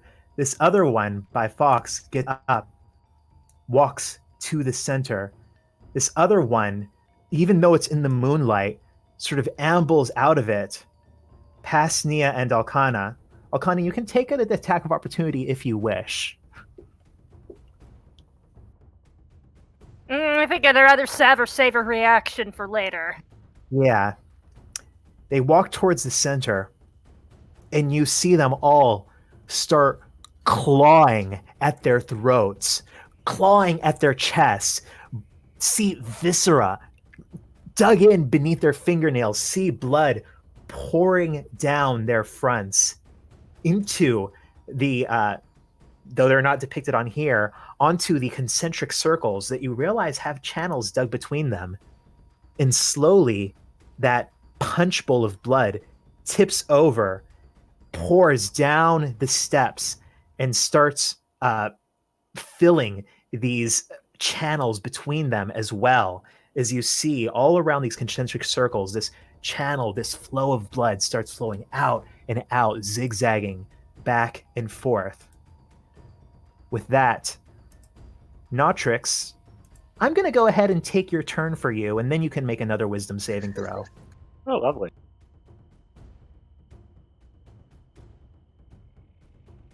Oh, it's fun. What are you gonna do? All these fancy No. spells. Hey, you got Okay. so many spells for me to play with. Oh my god. Yeah, all these things I prepared who are doing damage to people. Yeah. Let's see. What am I going to cast? You two are having fun over there? There's a Oh, couple that you would be are- pretty funny. Yeah, I think Notrix, you I'll keep it a little bit more simple. You look over towards Nia, and as you do, you raise up your hand, and you, Notrix, cast the spell Blight at 5th level. Holy shit. I can't even do that normally. Oh, wait. Oh, no, you don't cast it at 5th level. Never mind. I forgot you don't have 5th level spells. Good. So forget that higher level cast, and forget that poison, because I think that's only for melee attack, but 31 necrotic damage. So, Nia, make a constitution saving throw. Yeah, and I have advantage on this attack, but it doesn't do anything. That is true. Huh. You manage to resist this as you feel yourself only take 15 necrotic damage. Still down to 8 HP, but Yeah, and with that, yeah, Notrix, go ahead and make another Wisdom saving throw. Oh boy, if an 18 wasn't enough, I don't like this. Might want to use force. Oh, Ooh! thank God. And you as you watch as Nia, this blackness fills her bloods for a second as she fills her blood for a second as she shakes it off. You suddenly manage to shake off this other presence within your mind. Nia! And meanwhile, Logi, what is Logi doing? I assume that used my spell slot, by the way. I didn't get a Yes, free it one. did. Oh, that's probably the worst thing about that. Well, I know damage. Okay, Logi, what is Logi going to do? Huh. Well, I would suggest shooting her. What the God? is that the best idea? Sure. What else are we going to do? What's the worst that could happen? Well, I was looking at this big sort of people tearing themselves apart right in the middle here and wondering if I should do something about that instead. True. Here's something actually. Wait, sorry, I just gotta read something. You know, it's not my character. I need to read stuff.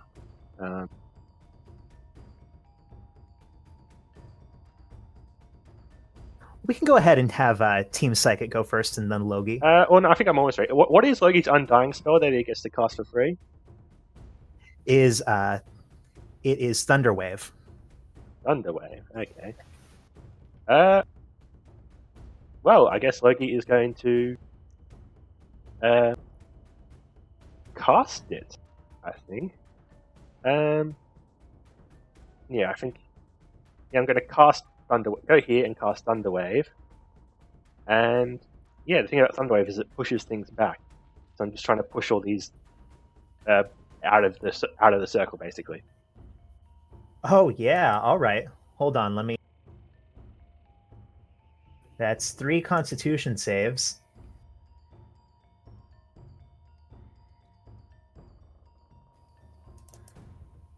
So yeah, one of them succeeds, manages to push against it, but these other 2 are blown back 10 feet. Bam, bam. This one kind of rattles against this cage. This other one just goes kind of tumbling past Fox.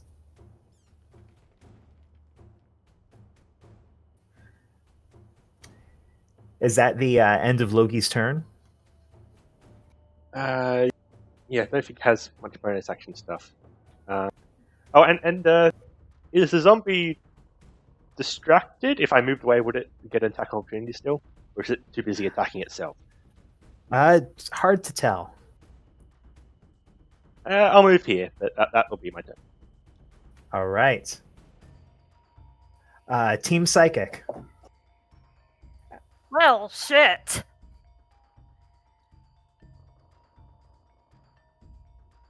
A lot happened in one turn. Well, Nia needs healing, right? Maybe I can help with that. Be nice. Yeah, I'm going to give her 10 points of lay on hands. It won't last me a turn, but okay. 15. Might last me a turn.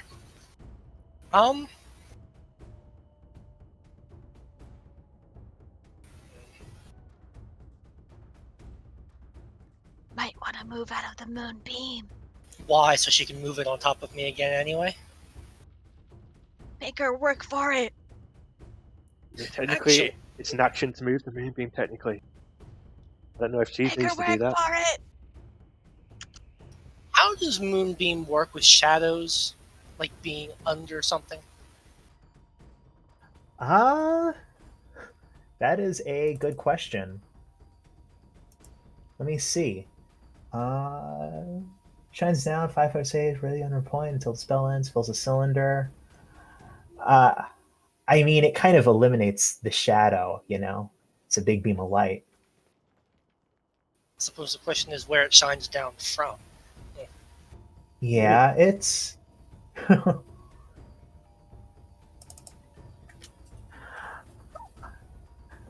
Oh, what are you trying to do? Actually,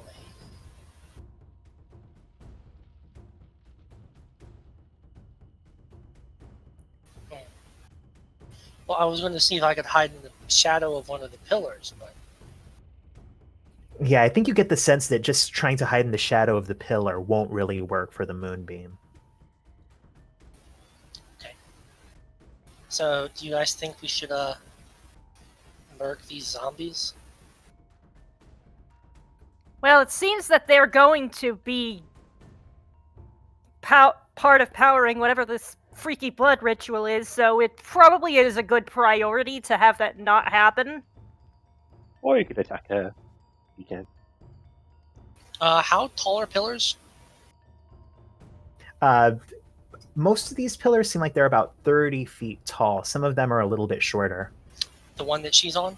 Is 30 feet tall. I can technically reach that. 30 feet. But I don't know. Does that count as like being able to hit her? Or does that count as touching her feet? I'd say you'd have to get right up next to the pillar for that to count. Sure. Let's just move over here then, right up next to the pillar. I have to use a bonus action for it, but it gives my soul knives then reach of 30 feet. Yeah.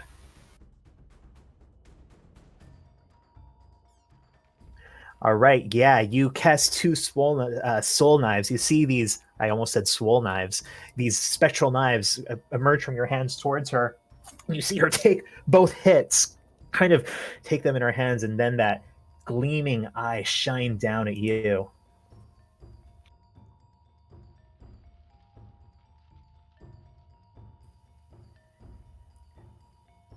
And is that your turn?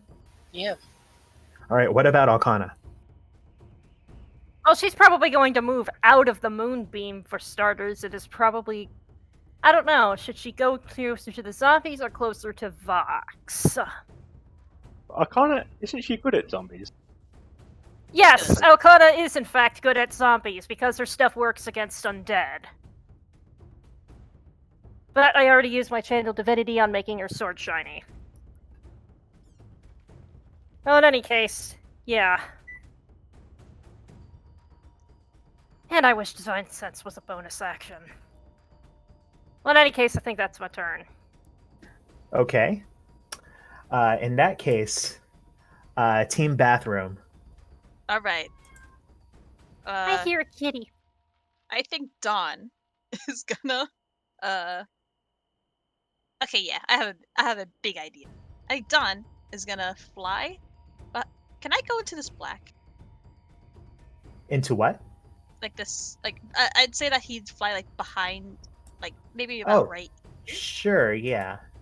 He's gonna, because he wants to cast Call Lightning, but he doesn't want to hit Nia. Okay. So he wants to like position himself like way out here, and like catch her, and maybe, possibly, the zombie. I don't know if the zombie's right here or if he's just dead. Well, isn't Call Lightning, isn't it in a 5-foot radius? Is it 5 foot? I think so, yeah. Let's find out with our new description only. Well, it makes a huge Oh. cloud overhead, and then Ah, lightning comes down and affects things in a 5-foot radius of where it strikes. Yeah. okay, that makes things easier. Okay, yes. So you could just Oh, probably it's- you could just hit the top of the pillar. Nia's actually nowhere near them vertically. Yeah, Okay, perfect. yeah. Vox is actually 30 feet above Nia. She's a makeshift that lightning case- rod. Yeah. In that case, can I take back my movement, or I mean, it doesn't really matter. Okay. Okay, thank you. And I would like to hit her with a Call Lightning, and she needs to make a Dexterity saving. All right. Please fail. Please. Yeah, she, let's see, dexterity saving throw. She Oh. doesn't have the world's best dexterity. That's what I like to hear. Hell yeah! Wow.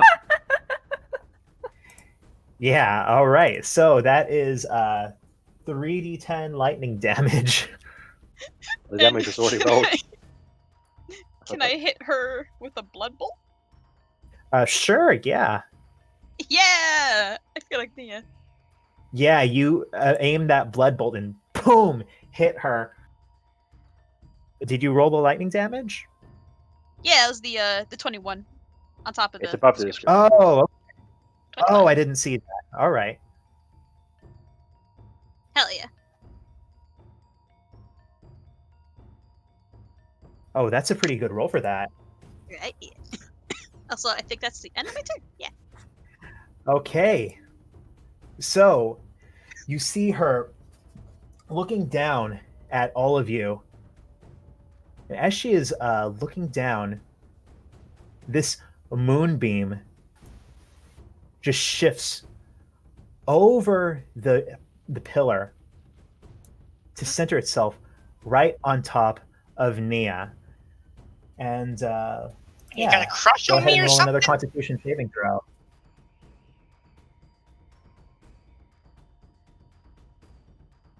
Yeah, screw you too, bitch. All right, so you only take half of that 27 damage. So you take 13 damage. Love. And are you still standing, Nia? Mhm. All right. Yeah. As she is up there, you all see her. And that is when now I'm deciding what she's going to do. She is going to look at Dawn. Uh-oh. And Dawn, I need you, as she points one finger at you, I need you to make a dexterity saving throw. Uh-oh. Okay. All right. Dawn, you take 78 points of damage as this thin green pillar of energy shoots out of her finger right towards you. What? Okay, how many foresight do we have to apply to that to make Dawn not turn into dust? Okay. I don't know. Do you have 2 foresight to re-roll that dexterity save? I have one. Well, I think No, re-rolling it, adding to it might be more effective than re-rolling. Yes, adding might be more effective than re-rolling. Can I give you a foresight? Doesn't this to kill add Don to if it goes off Yeah. immediately? Yes! Use the damn foresight! Foresight. So let's see. I'd say her DC is. I rolled it. I had to roll like a 26 to get out of my thing, or 28. Fuck, dude. But okay, I only have one foresight. But if what does that add? Like 3 to it? Yes, that adds 3. And how about each of? How about I can give you another one for 23? I can give you another one for 26. That Does that should work? be enough. Is that okay? Because we don't Yeah, know let's go what with that. her DC is yet. Holy fuck, dude. Why is this a mistake? That's fine. Okay. 26. Is that okay? Yes, you, as this beam of light streaks right towards you, you manage to dart out of the way quickly and somehow barely evade that. However, as it hits the pillar behind you, that pillar just crumbles. The entire thing turns to this cloud of dust behind you. Whoa! So, yeah, this pillar is no more. Makes sense. At this, you see this other Hapfernic, bloodied, rise up, walk over right next to you, Notrix, grab this bowl of these glassy gray shards, hold it up, and blow into it. And you see this just plume of dust streak out from his direction right over here where these other zombies were that fell down. And Alkana, you look over, the one right next to you, the only one who is still standing, collapses. And Notrix, you can see in that dust, after images like you saw on the Isle of Juniper, and faintly, almost in this grainy, like a television screen picking up a weak signal, you can faintly see through the dust these 3 balls of light rise up from each of these figures and zoom right into that black triangle of stone on the altar. Team Layton, it's your turn. How do I respond to that? Okay. Okay. I think Logie is going to use his Shadow Refuge. So this is his. I'm going to do his special combo of Mirror Image and Blink. Does he still have spell slots? Because right. used, Crap. He used Puppet and he used Misty Step. Or not Misty Step, he used Dimension Door. Right. Yeah, Dimension Door. Let's see. In order to use Viscera, it has to be something he killed, doesn't it? It can be something the group killed. I mean, there's this big pile of bloody stuff in front of him that these zombies just made. Can he use that to cast spells? Yeah. I think he needs to use an action to prepare it first, though. Okay. I think this might be too complicated for what I'm doing then. I think I'm. I mean, he can use his action to play with entrails if he wants. If he uses action to do that, then he can't cast spells, can he? Because he's already used his action. He could. Yeah, but I mean, he could on his next turn. Okay. I'll keep that in the back of my mind, but I'm not going to do that right now. Also, that's kind of a special thing, and Logie hasn't done it, so maybe it's not in character to do that. So I think Logie is just going to step back a bit, because this zombie just collapsed, and he's going to take 2 shots at the box over there. All right. Those both hit. Those his gun has never worked this way. Oh man. Okay. Man. Yeah, he just does this 2 hits and bam, bam. She kind of grasps herself. You see as she is staunching. Now you see blood starting to stain the front of her immaculate white robes. Okay. And Notchik can have his turn now. First up, I'm going to cast a healing word at Nia for 8 healing and not 5 poison. And I'm going to walk up and I'm going to attempt to sweep the stone off the altar using my quarterstaff. Just like hit it onto the floor with like a golf club. All right. Raise your quarterstaff, try to whack the stone, but as you do, your quarterstaff just boom stops. The stone seems immovable. Okay, and I guess that was my action. So that's my turn. All right. With that, Team Psychic. I think Nia will telepathically say to Alcana, "Can you blast her from where you are?" If I take 1 step forward, I guess I could. Yeah, well, I thought I'll just blast her a longer range than that. But, okay. Oh, right, yes, I can. I forgot, 120 feet. Yes, she most definitely can do that. Rond, Yes. is this pillar climbable? Looking-ish? It's totally smooth. You're not going to have an easy time trying to climb it. Not have an easy time meaning what? Meaning, if you want to climb this, it'll be at half speed, and you'll probably need to make a DC 25 acrobatics check. DC 25.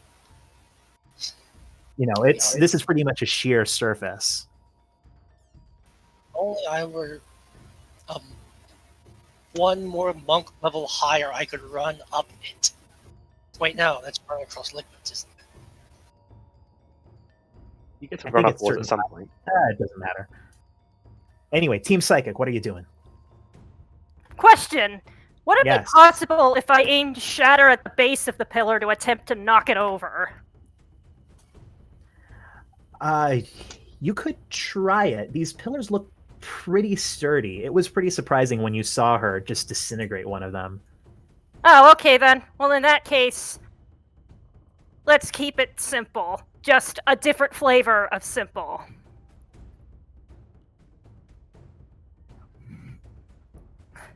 Let's get some blasting done in here. Okay. Yeah, the first one, she ducks under, but as she's trying to stand back up for the rebound, you boom, hit her in the shoulder. Glancing blow, but she felt it. You see a little bit of her white robe kind of charred away. You can see that slate gray skin is starting to show underneath. What about Nia?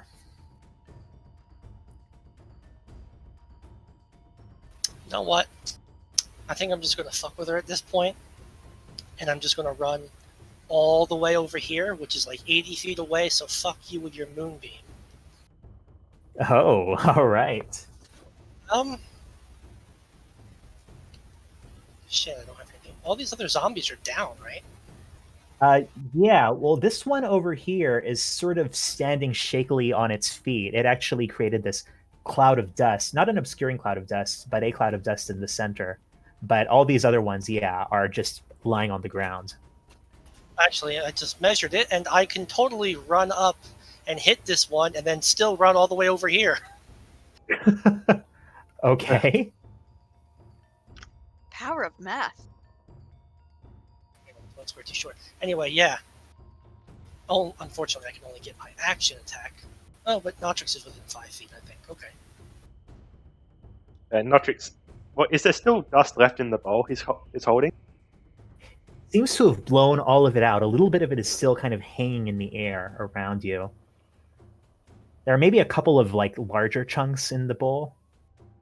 No, this Notrix says Nia as Naruto runs past. Try not to spill the dust.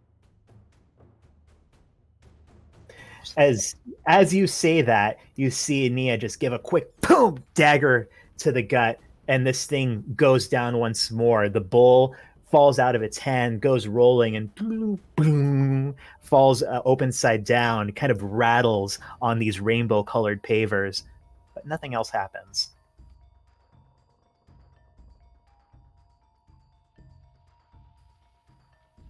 With that, team bathroom.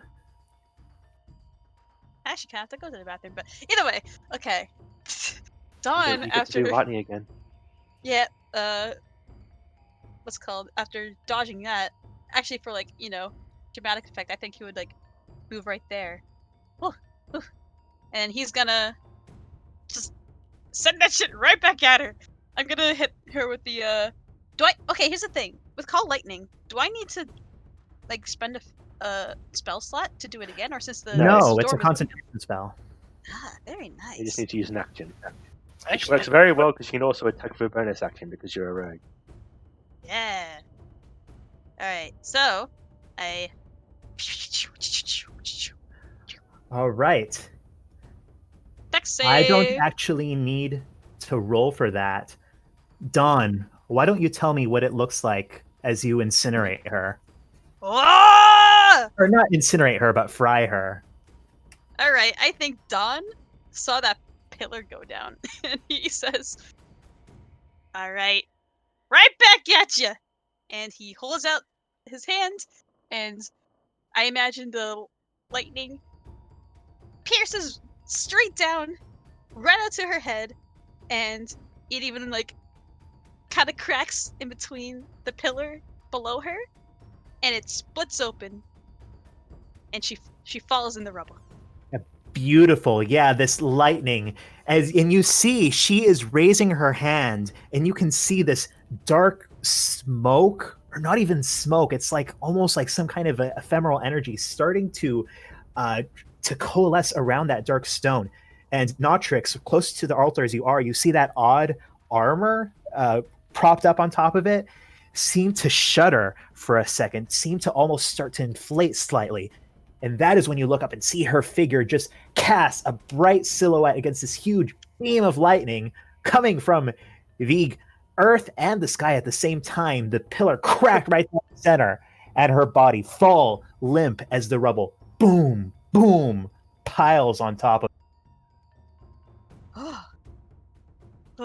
Wow. Good graphics done. You should do that more often. I That was really powerful. I've never used that spell before. Oh, God. Why not? Why not? I don't know. I didn't know it was so powerful. Well, yes, I think you might have stopped her right at the right moment. Yes. I just hope that we stopped her in time. You look And, back and you see Fox kneeling over one of these bodies, kind of clutching his holy symbol, and he says, "Well, these ones, they are certainly dead now. They are no longer undead." And I Hmm. mean, we should probably get out of Dodge before our Hang on, drugged just up friends see. Oh, they're drugged up. We can spend a little bit of time. Although, If you're sure. Want the stone? yeah, we want to Oh yeah, where is this? make sure whatever they're doing here is not repeatable. Yes, can we just kind of smash up the ritual site a bit? Well, Oh. the stone, the soul stone. It's. Does it look like we can steal it? Notrix, you approach it, feel the stone, and as you push it, there's a little bit of give now. It's no longer seems cemented to the altar, but it's still very, very heavy, almost unnaturally heavy for its size. If you were to give it a weight in pounds, how heavy would it be? Maybe around, just a quick assessment, maybe 400 pounds. You did that on Holy purpose. fuck. Didn't you? Okay, that is very heavy. Guys, How? I'm assuming that the bag of molding only changes something's size, not its actual weight. I don't think it that's might- actually possible according to the law of physics, but okay. it might shatter the bag of holding. It's very heavy. Oh, yeah, that would not be good to lose, but at the same time, I'd rather not keep something like that out the open where more people can apparently do freaky blood rituals. So, Oh, wait, well, how big hang is on. it? Did you say? This might not be its natural weight. It could be some sort of enchantment affecting it.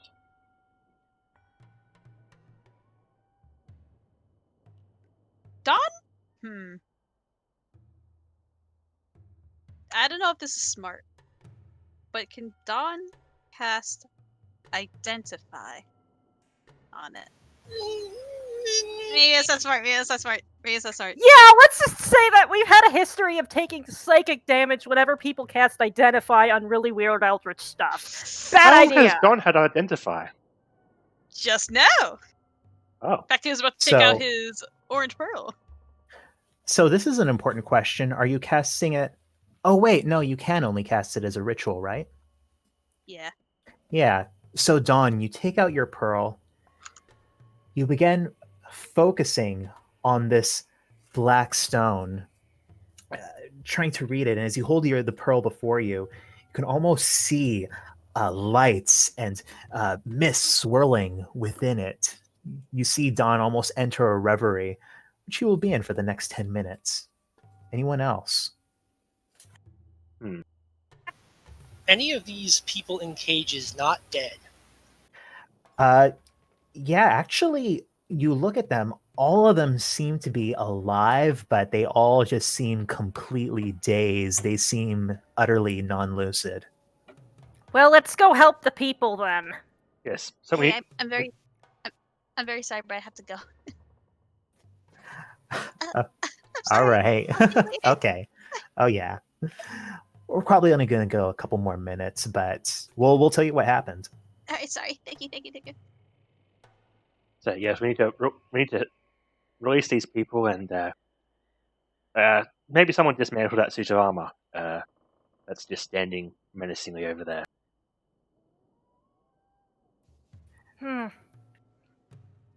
Logie should have a look at that. Oh yeah, Yeah, I guess think so. Okada would probably want to maybe, like, get her and Fox together helping out the other people here. Yeah, you and Fox go to work on these cages. These cages, actually, as you get a closer look at them, they seem a bit crude, a bit cobbled together. And, it takes you a few minutes for each of them, but you manage to open the one, get this guy who looks like he was some kind of a settler out of it, and eventually open the other, get this guy who's in what Notrix identified as looking like very tattered druid robes out of there. At that point, you hear footsteps. You all look towards the stairs, and you see, to your surprise, it is Lula and Ilstrom. Ilstrom wearing a suit, a set of robes that looks like it fits him a little bit better. They are holding hands, well, at least holding the hand that Ilstrom had. And Lula looks at this scene of carnage. She says, "You did it then." Yes, I just in suppose we time. did. Yes, I do believe the ritual was literally seconds from completion. Oh my. You truly did it. She steps forward between all of you. That is when you hear boom, a boom somewhere not too far away, maybe a block away. And you hear a rustling, you hear voices, you hear what sounds like a large crowd coming your way. Lula looks around at all of you with this look of panic in her eyes. She says, "You must be quick. There is not much time." She walks over, clears away some of the dust from Vox, reaches into her face, digs her fingers into her eye socket, and pulls out this gleaming gem-like thing. And then you see her in this gruesome display stick one finger between her eyelid and her eyeball and just pull, and then in one swift moment push the other one in. You look down the steps and you can see all of these dozens of robed figures approaching, stomping up, some of them casting these bolts of energy into the sky as she walks out to this edge, holds up her hands and shouts out, "You will stop. This is no longer Vox's place. This is ours." And she grabs the hand of Ilstrom Darkmoor. "The path she was leading you on is only the way to your own subjugation. We will continue this work, and we will continue it in a better way.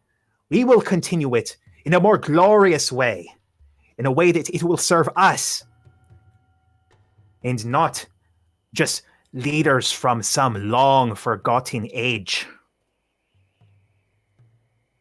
All of you, return to the glass fonts. And tonight, we will forge the next step to opening the first gate." You see all of them looking at her as her eye shines over them in rapt attention. There's this tense moment. No one moves. And then they start turning away, walking away. She seems to have cowed this group. You're not sure exactly how. She turns back towards the rest of you. I am sorry. I will not really be accompanying you to the ziggurat. But you can help yourself to anything you see here, except for that stone. You have been a tremendous aid to me. You weren't exactly being truthful about who you are, were you? I never lied exactly. I just never told you the full truth of my background. Were you once leader or close to it?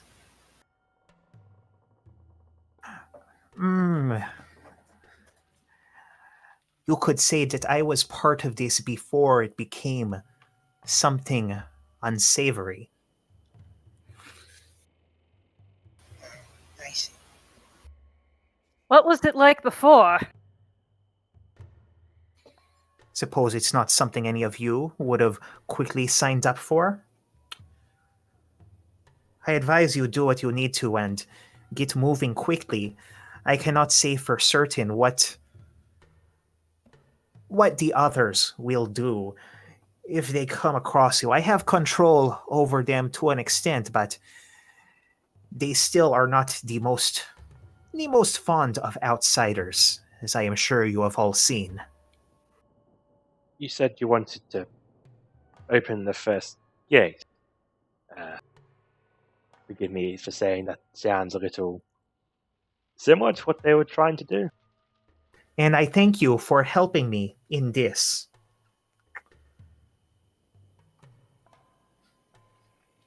As she walks over and she roughly snatches that suit of armor, odd hide armor off of the altar. She tosses it towards you. This may be useful to some of you, and feel free to strip Vox for parts. Well, I think our travel supplies were running a bit low anyways. Let's go do that. Yeah. And you see, she grabs Ilstrom's hand again, and then they both seem to almost fade into the shadows. And they're no longer standing among you. Just as Dawn finishes his identify spell and opens his eyes wide. And that is where we'll go ahead and close off this session.